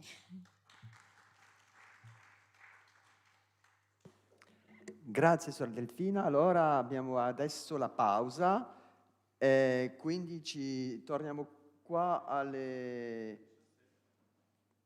5. Cari amici, siamo alla fine del nostro convegno e dopo i frati, dopo le monache, adesso si parla del cosiddetto terzo ordine, i laici e i sacerdoti. Quindi è fra Florentino Bolo Junior, è scritto Junior, membro della provincia delle Filippine, attualmente è il socius del maestro dell'ordine per la vita apostolica dal 22 novembre 2020. Ha sostenuto nel 2015 la sua tesi qui all'Angelicum con il tema The Priestly Fraternities of San Domenico, Juridical Status and Particular Reference to the Philippines. Ha anche insegnato presso la facoltà di diritto canonico dell'Università San Tommaso di Manila. È stato dal 2016 al 2020 il primo promotore generale per le fraternità sacerdotali domenicane. Quindi adesso lo ascoltiamo, poi alla fine della sua presentazione, relazione, normalmente fino alle 17:45, se ci sono alcune domande si potrebbe fare, e poi il vicerettore, decano, priore farà la conclusione di questo convegno. Ma lascio la parola a Fra Florentino. Grazie mille carissimo Filippo, grazie per l'introduzione e grazie anche al priore decano per l'invito a questo convegno. Grazie a voi per la presenza. E io faccio la presentazione in inglese. I don't know if something was distributed to you, but I changed the title a bit in order to be closer to the content of my presentation. Excuse me. My title is Understanding the Canonical Foundation of Dominican Fraternities as Third Order. When the Order of Preachers, in response to the renewal called for by the Second Vatican Council, legislated on the use of the term fraternities in the place of the Third Order, there ensued the distinction between the lay and the priestly components of the Dominican Third Order.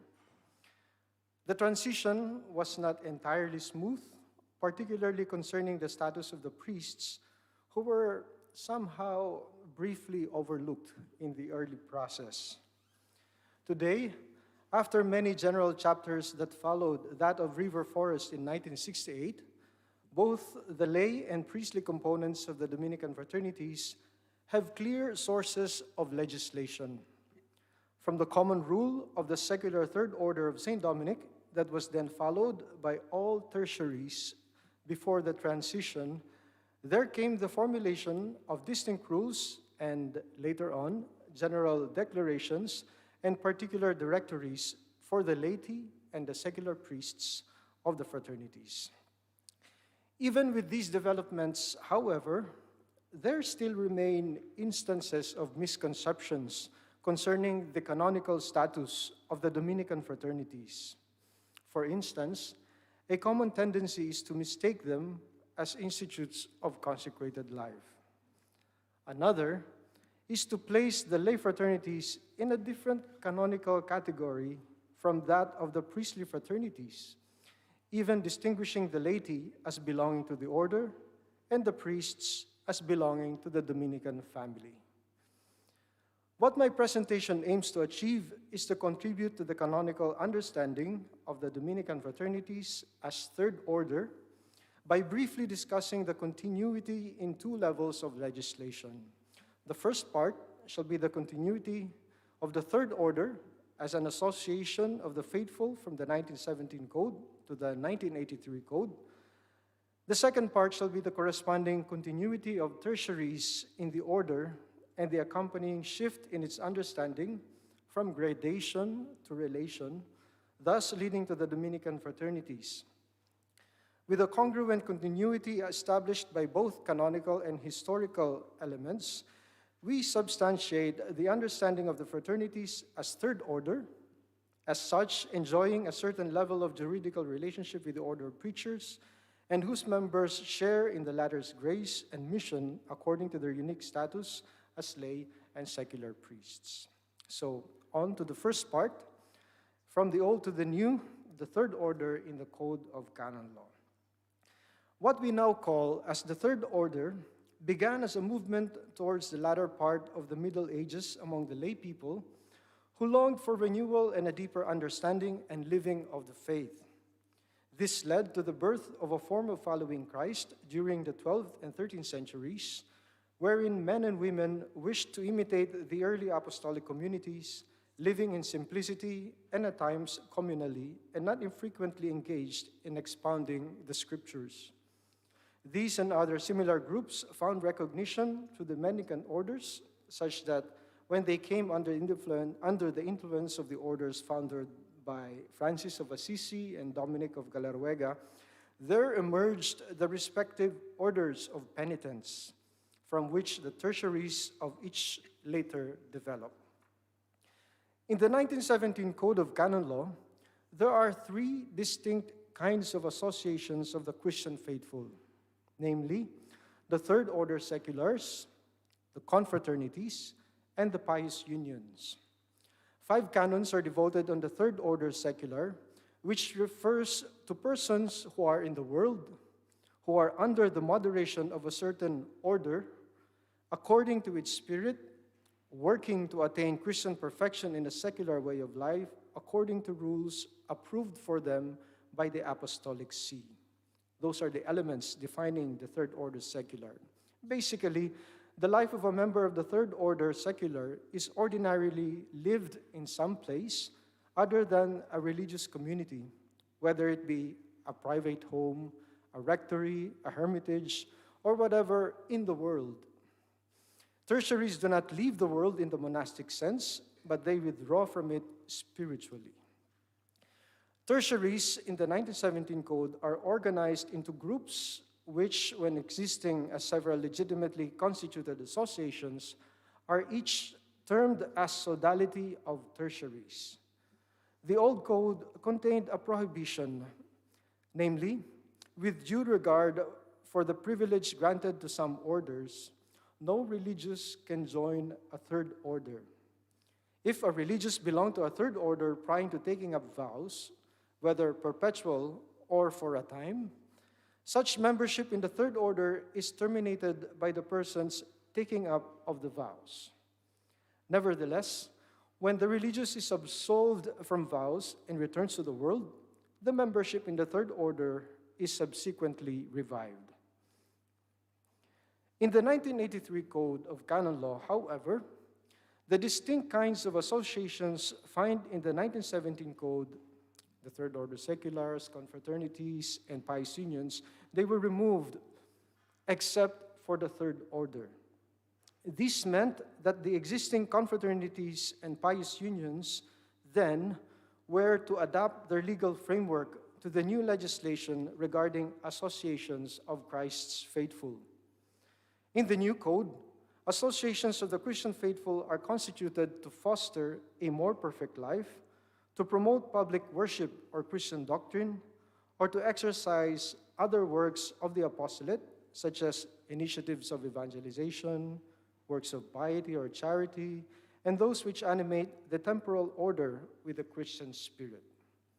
By this description, the new code significantly widens the concept of the associations of the faithful, thus paving the way for an infinite number of associations of the faithful. So there ensued a wider coverage of motives for association, which range from the purely spiritual objectives to the largely temporal ones. Accordingly, this is an offshoot of the rediscovery of the baptismal vocation, the universal call to holiness, and the joint responsibility of the faithful in arriving at the ends set by the Church, all of which find fitting actualization through the associations of the faithful. Just as there are a great number of ways by which holiness is practiced, so there are diverse forms of associations that can be constituted in accordance with a specific objective set. Thus, each association is at liberty to decide which objectives to achieve, keeping in mind the mission and the nature of the Church. The fact that the third order is maintained from the new code to the new code speaks about the enduring relevance of its nature in the Church. Although it underwent some modifications in the new code, the third order preserves its essential characteristics that make it canonically distinct from other associations of the faithful. The 1983 Code drops the term secular from the title and instead incorporates it as one of the elements that now define the third order in the new code. Thus, specifically in Canon 303, specifies the elements characterizing the members of a third order, namely, they live in the world, they share in the spirit of some religious institute, they are under the overall direction of the same institute, and they lead an apostolic life and strive for Christian perfection. These elements of the third order in the new code maintains the essence of the definition of the third order seculars in the 1917 code. However, there can be observed some differences that carry with them corresponding modifications in the concept of the third order. In the new code, the specific mention of a rule of life that is approved by the Apostolic See is removed or not mentioned.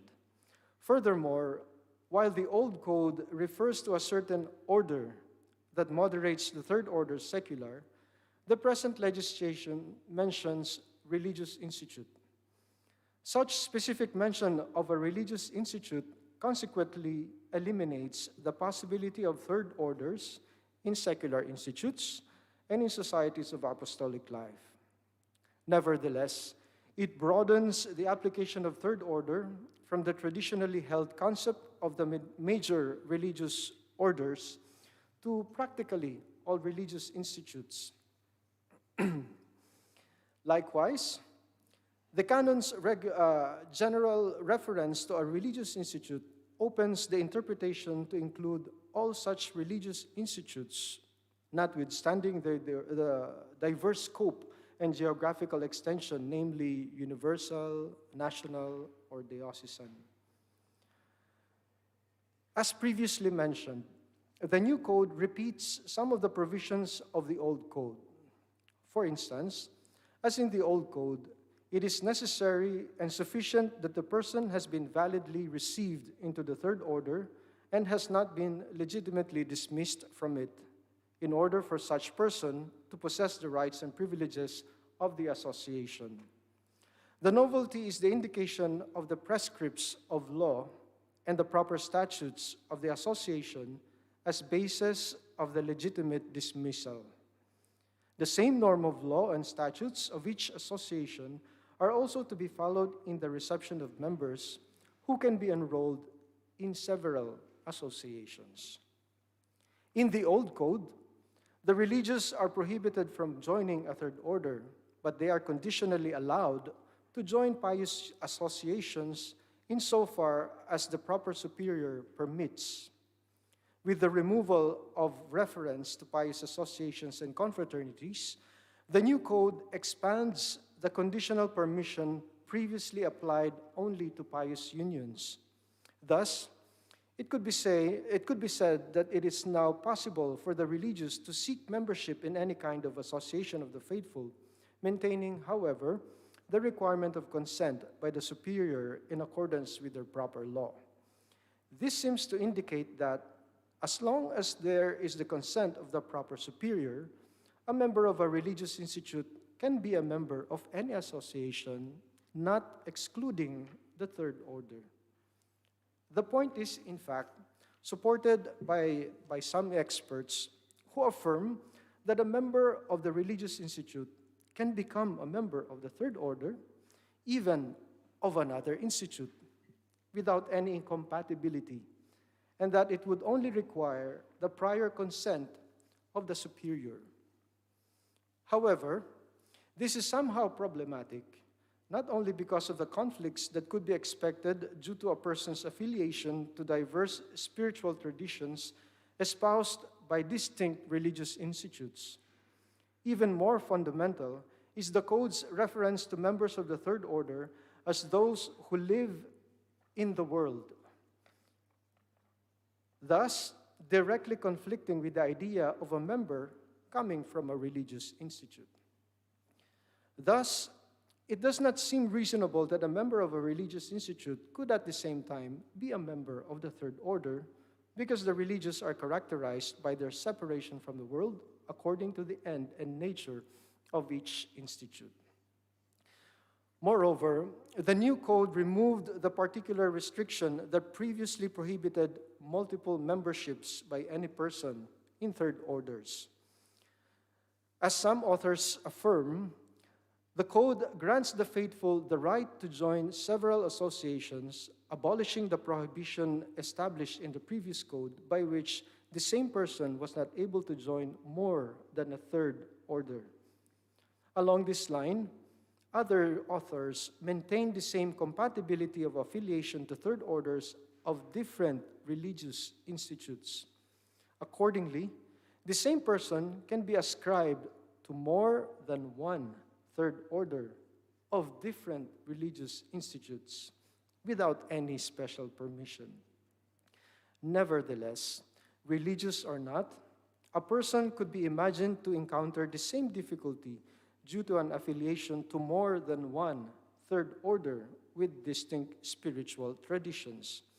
It is for this reason that many experts also affirm that the individual association is protected by its proper statutes through which the association, including the third order, could indicate its prerogative to refuse admission to those who have already assumed conflicting obligations elsewhere.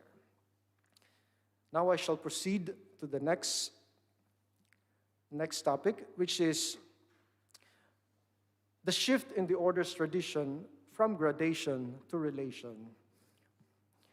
In his letter to the Dominican family on the subject of collaboration, Damian Byrne described the order as fundamentally familial from the beginning. He said, the Dominican order was born as a family. Indeed, centuries of Dominican history and tradition indicate three distinct branches of first, second, and third orders.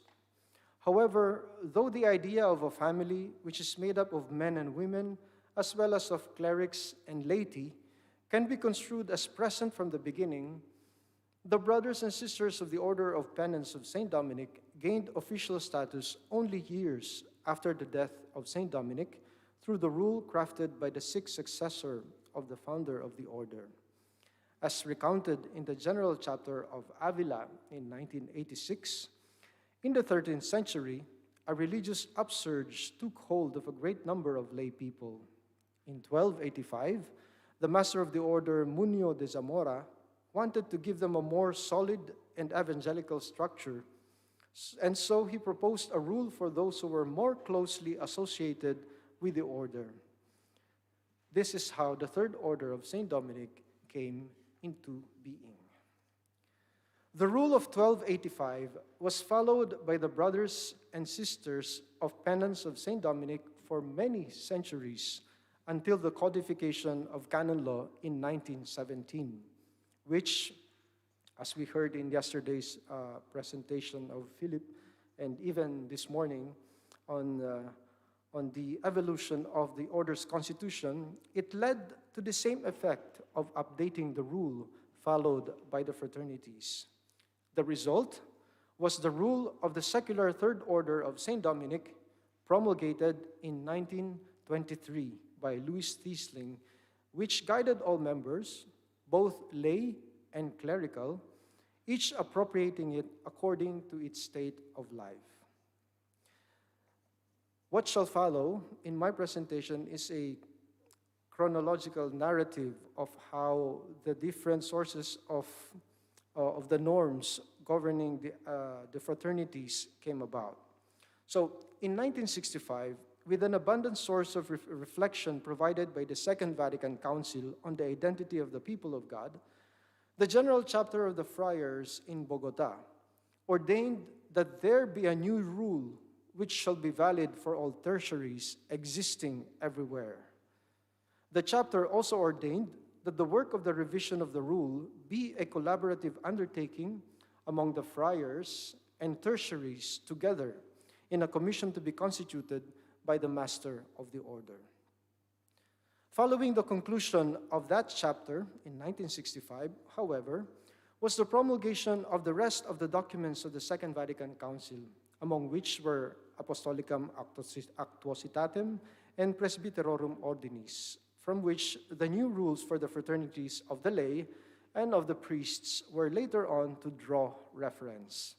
This development may be considered instrumental for the need to devote more time in carrying out the formulation of a new rule for all tertiaries in compliance with the ordination of the General Chapter in Bogota. The existing rule at that time for the secular third order was earlier approved ad experimentum for 3 years on April 1964. Thereupon, at the order's request, the Sacred Congregation for the Religious granted in 1967 the extension of the rescript until the approval and promulgation of the new rule. In November 1967, a final draft for the new rule was given for presentation to the Congregation for the Religious.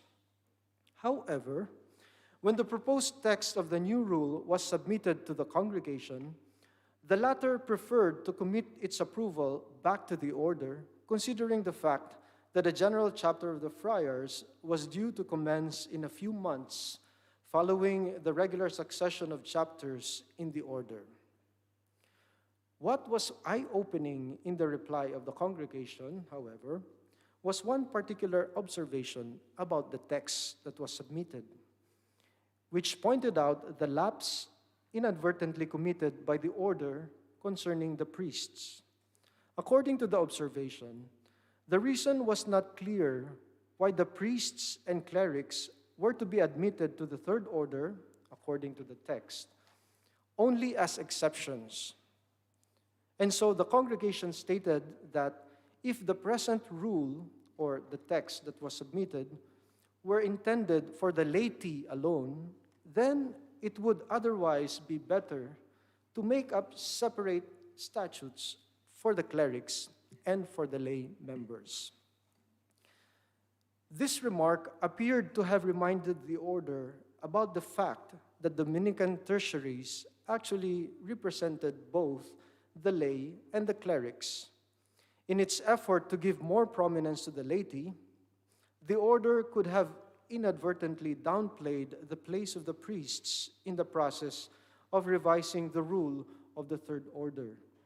Thus, the direction taken by the proposed new rule was, as commendable as it was for promoting the lay spirituality, consequently detrimental to the priestly component of the third order.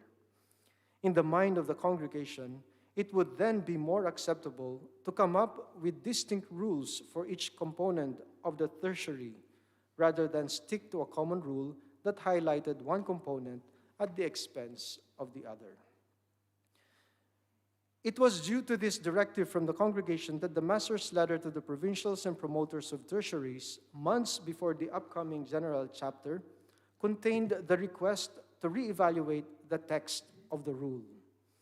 In order to respond more effectively and promptly to the impetus of the Second Vatican Council, the order convened a most general chapter in 1968, which we have been mentioning since yesterday, in the convent of St. Thomas in River Forest, Illinois. In the letter of the Master of the Order, introducing the constitutions and ordinations as first compiled in the chapter, he set the tone of renewal of the religious life based on the decree Perfecte Caritatis, which was to be carried out following the norms contained in the apostolic letter Ecclesiae Sancte. For the promotion of appropriate renewal in every institute, a special general chapter, either ordinary or extraordinary, is to be called within 2 or at most 3 years. It was in River Forest in 1968 that the new nomenclature was introduced, that is, by allowing the interchangeable use, among others, of the terms lay fraternities of St. Dominic, Third Order, the laity of St. Dominic, and tertiaries. Here is where came the oversight in the process.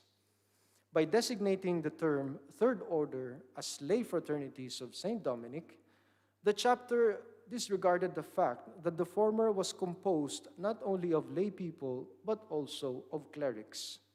By making the term tertiaries interchangeable with the laity of St. Dominic, there ensued a mistaken equivalence that characterized the whole Third Order as exclusively lay. When the first edition of the LCO was published in 1969, it distinguished the priests from the laity in its citation of the fraternities as forming part of the Dominican family. Accordingly, the family of Saint Dominic includes the clerical and cooperator brothers, nuns, sisters, members of secular institutes, and fraternities of priests and laity, a definition that has been constantly maintained even in the latest edition of the Constitutions of the Friars. In 1971, the General Chapter of the Friars in Talat included in its acts, as an appendix, a copy of the full text of the proposed rule for the secular priests. In October of the same year, the order requested the Sacred Congregation for Religious and Secular Institutes not only to approve the proposed proposed text of the rule of the priestly fraternities, but also to grant another 3 years for the implementation of the previously approved rule for the lay. They were both granted in 1972.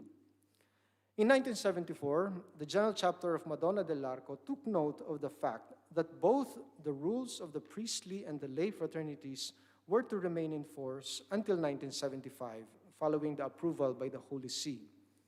As if to seal the terminological transition made in River Forest from gradation to relation, the chapter of Madonna dell'Arco recommended the omission of any future reference to the words first, second, and third order.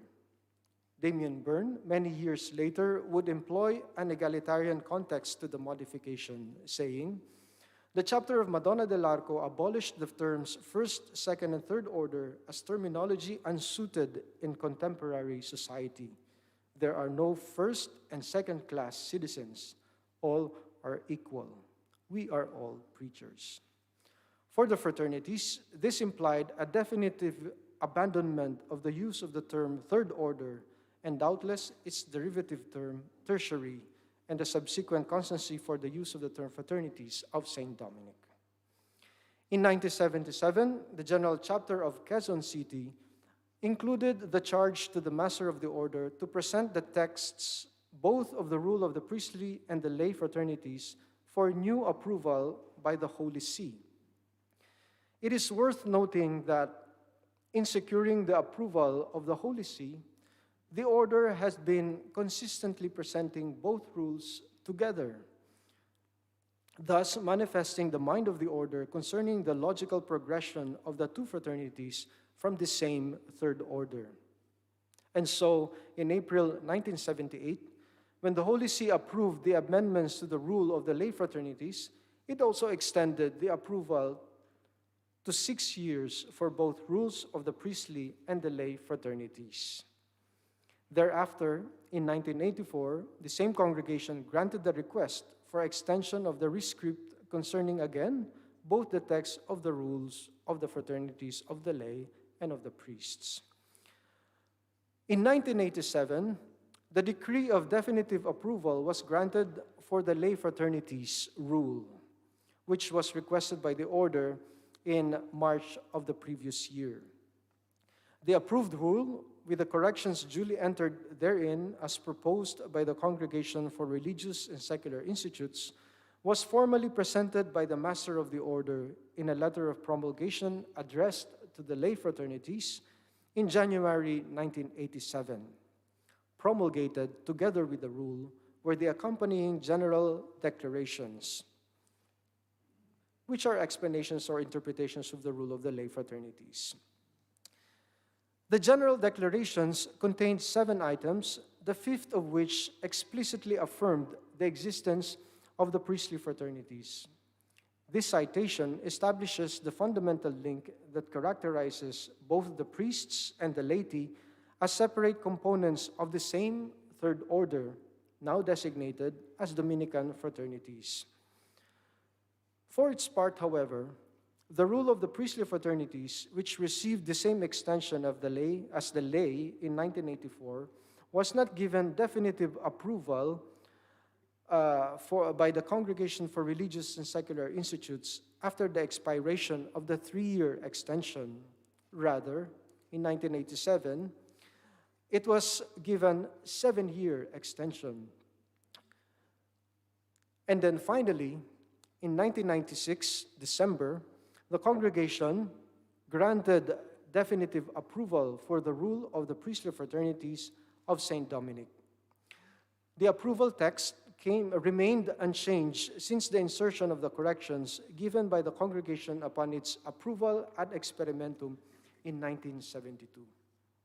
Furthermore, in April 1998, at the request of Chris Finn, Vicar of the Master of the Order, following the mandate of the Master, the Congregation for Divine Worship and the Discipline of the Sacraments approved the Ordo Receptionis et Professionis Sodalium Fraternitatum Clericorum vel Laicorum Sancti Dominici, the official translation in Italian of which was approved by the same in August 1998. The approved work included the liturgical rites for admission and profession of both lay and priestly components of the fraternities. In 2010, the General Chapter of Rome charged the Master of the Order to review the rule of the priestly fraternities in order to take into better consideration the form of life peculiar to secular priests. This was the first time that an evaluation of the existing rule was put forward in the chapter, 38 years after it was first approved ad experimentum and 14 years after its definitive approval.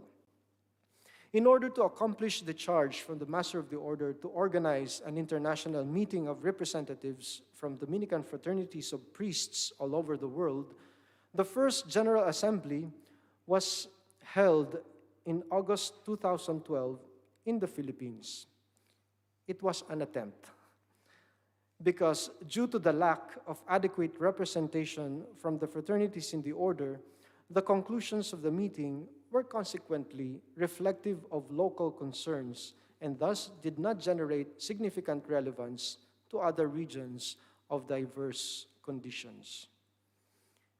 In 2013, the General Chapter of the Friars in Trujillo made a petition for Friars Provincial to accompany the members of the Dominican priestly fraternities and, if it be the case, to name a friar to help form such communities. Consequently, another international assembly was organized in Rome in 2016 to gather representatives from the fraternities of priests in the order. This time, there was an almost complete representation from provinces with established and emerging fraternities, and the conclusions reached by this gathering were subsequently considered by the General Chapter that took place in the same year in Bologna. Hence, in the 2016 chapter, the Master of the Order was commissioned with the General Council to examine and respond appropriately to the proposals made by this international assembly. Furthermore, the Master was to approach the Holy See to make any amendments to the rule in which, if it is necessary. In fulfillment of this commission, Bruno Cadore promulgated in March 2019 the General Declarations of the Dominican Priestly Fraternities, which was the first of its kind to be made concerning the rule for the priests. As a supplementary norm to the rule, the General Declarations contained 6 provisions that provide for matters that are pertinent to all fraternities of secular priests in the order, but are not specified in the rule. So, in summary, for both lay and priestly components of the Dominican fraternities, the basic sources of legislation would be comprised of 3 documents, namely the corresponding rule approved by the Holy See, the General Declarations coming from the General Curia, and the local directories proper for the particular entity of the order. The first 2 are of universal character and are therefore observed in the entire order, while the third is on the level of the particular entity under the jurisdiction of the local major superior. Although the provision of a particular directory in each entity of the order is indicated in the norms of both rules, it is not fully realized in many cases.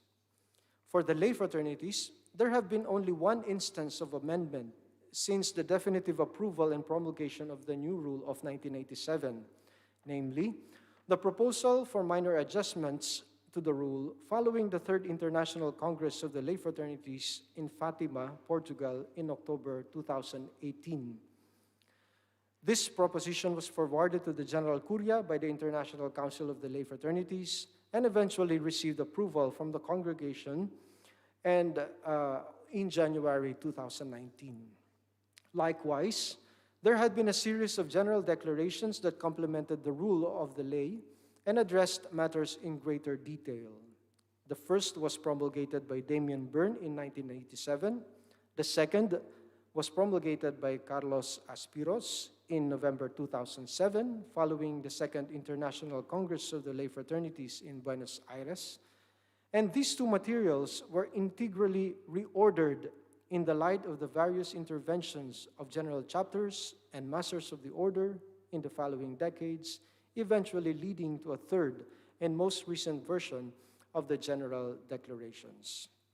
Both the revised text of the Rule of the Lay Fraternities and the revised General Declarations of the Master of the Order were officially promulgated by Bruno Cadore on March 2019 and came into force in May of the same year.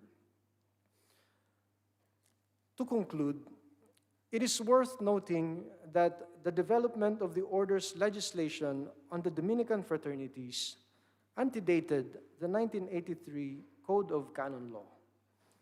The Code's provision of the possibility of using other names for the Third Order had already been in place in the Order's reference to the term fraternities since 1968. Furthermore, it is likewise worth noting that the Order's use of the term priestly fraternities antedated the 1992 post-synodal apostolic exhortation Pastores Dabo Vobis, where priestly fraternity is used principally in the broad meaning of brotherhood among priests. Reference to priestly fraternities in the context of associations of the faithful appears in the 2016 Ratio Fundamentalis Institutionis Sacerdotalis, which is obviously antedated likewise by the reference to the same term by the Dominican priestly fraternities. Although there is no evidence that our legislation had a direct influence on the development of these documents, perhaps on the ground of chronological antecedents, it will not be unreasonable to speculate that the Order's practice in these cases has somehow made a positive impact on the manner by which these concepts have found their way to the documents of the Church. Thank you very much.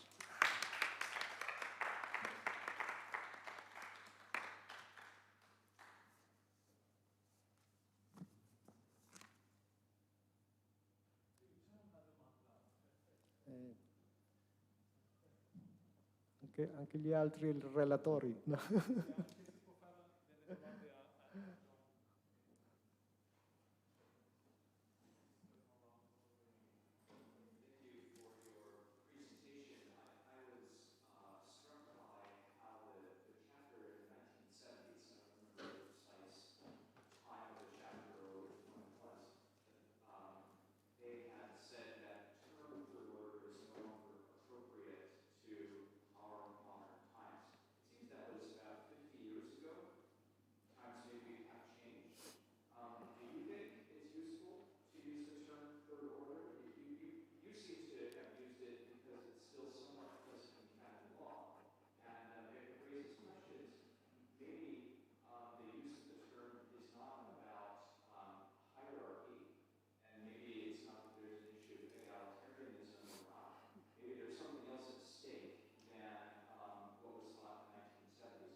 Thank you very much, Brother Ezra.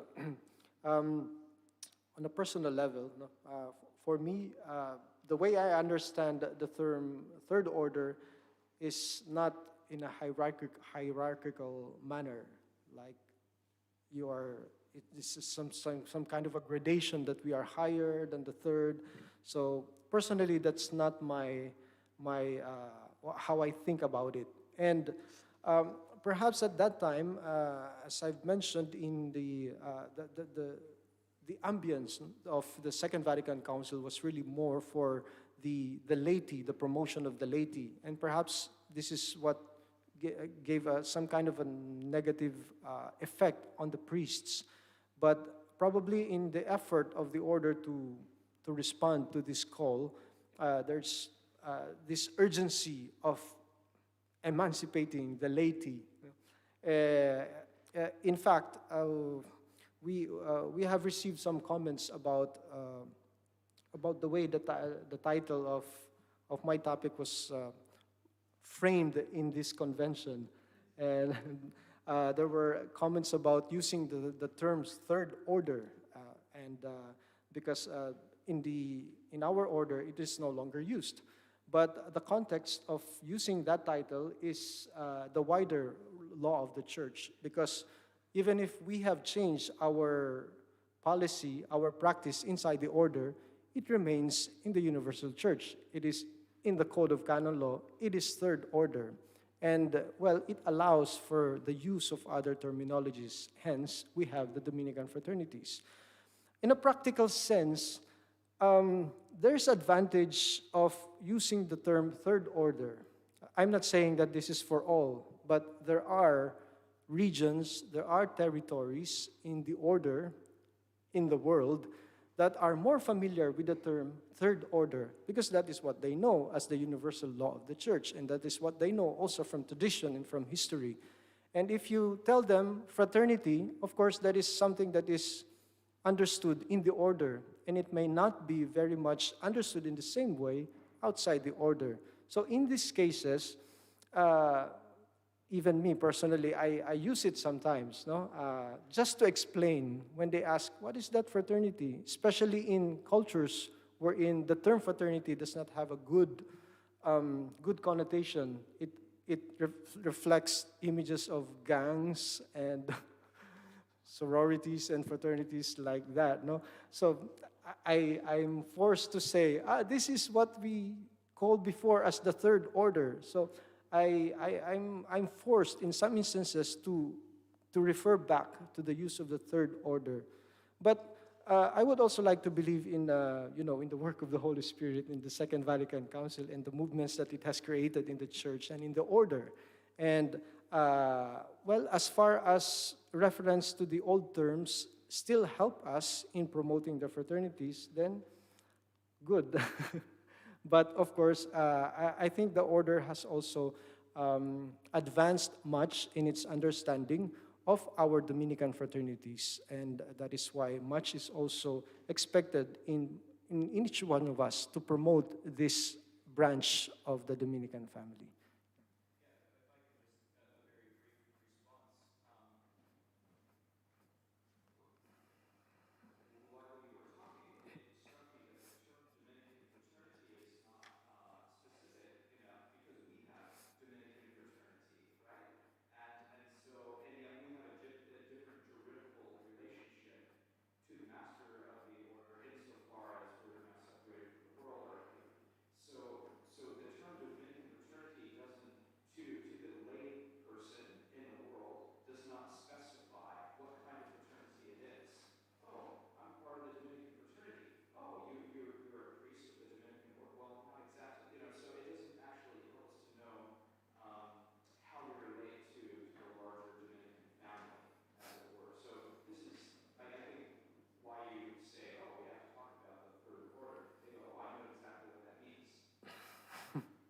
Yes, in many cases, that also works in a positive way, in the sense that it becomes a talking point for promoting it, both for the laity and for the priests. In the context of the priests, when they hear that and then they ask, what is that? Then it becomes an opportunity for promoting the fraternity. So I have a more positive or optimistic view about the development of understanding of the fraternities, well, For example, in the case of the priestly fraternities, the fact that it is now used, the term priestly fraternities, to refer precisely on associations, just like our priestly fraternities, in the 2016 document of the Ratio Formationis Institutionis Sacerdotalis.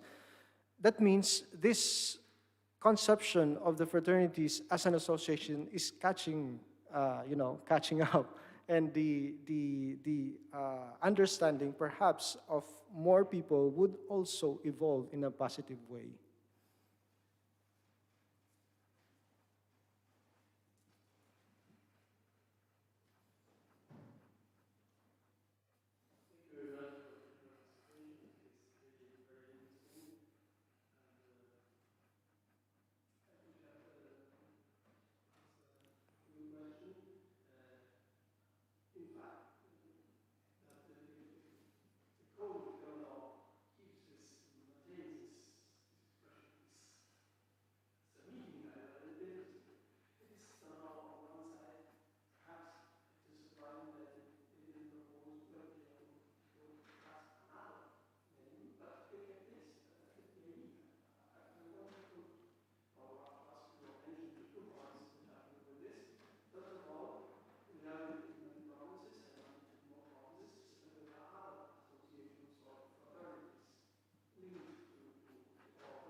Yes, thank you very much. I agree that that is a difficult part in our journey as a Dominican family.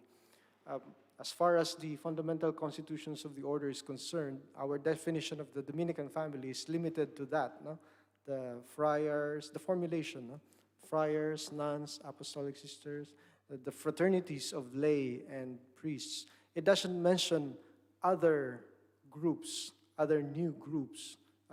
These new groups had been discussed also in various forums, no? Like in the 1983 document of the Dominican family. They have recognized the existence of that other lay associations that do not fall under the category of the fraternities.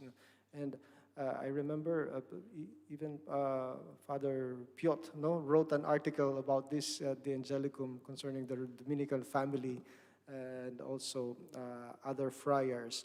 So we are trying to grapple on how to treat the other new associations that are not falling in the category of the Dominican fraternities. And, well, so far our fundamental constitution is still unchanged. And, yeah, yes?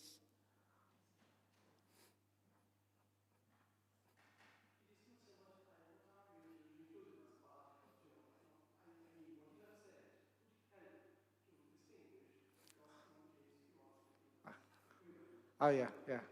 Uh-huh. Yes, yes, yes. I agree. I agree.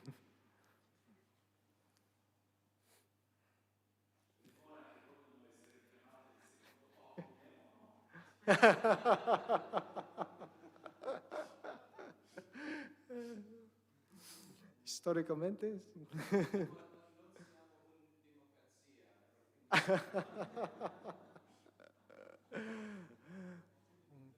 Yes, we have equilibrium. Armonia.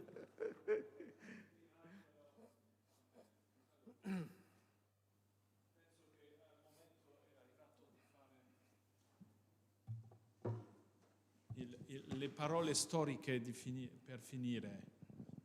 Dunque, grazie, sarò molto breve, ma un grazie ben sentito, anche se siamo ancora pochi adesso, ma rimanerà per sempre nel YouTube, dunque bisogna fare essere cauto. Dunque vi ringrazio soprattutto i relatori che hanno fatto un bel lavoro. Io avevo la speranza di fare un bel convegno e questa speranza è colmata, si dice così. Dunque sono molto contento dell'andamento del convegno, della qualità di interventi. Spero che fra poco potremmo pubblicare questo. Grazie a voi vi farò un'email per chiedere dei vostri interventi, per fare una pubblicazione, anche se sarà metà italiano, metà in inglese, perché metà. 6 conferenze in inglese, 6 conferenze in italiano, dunque perfetto. E niente in francese, purtroppo. Ma dunque ringrazio molto del vostro lavoro, del vostro contributo. Penso che sarà una cosa interessante anche per i frati, per le monache, per le suore, per i laici, per tutti coloro che in una maniera o l'altra fanno parte della famiglia domenicana, e anche per alcuni canonisti che vengono da fuori. Abbiamo avuto la visita di 2 professori della Santa Croce ieri e il decano della Gregoriana oggi, dunque abbiamo un ampio panorama dei canonisti a Roma. Ringrazio anche gli studenti che sono venuti, che hanno anche sacrificato il loro sabato per studiare. Questo è notato.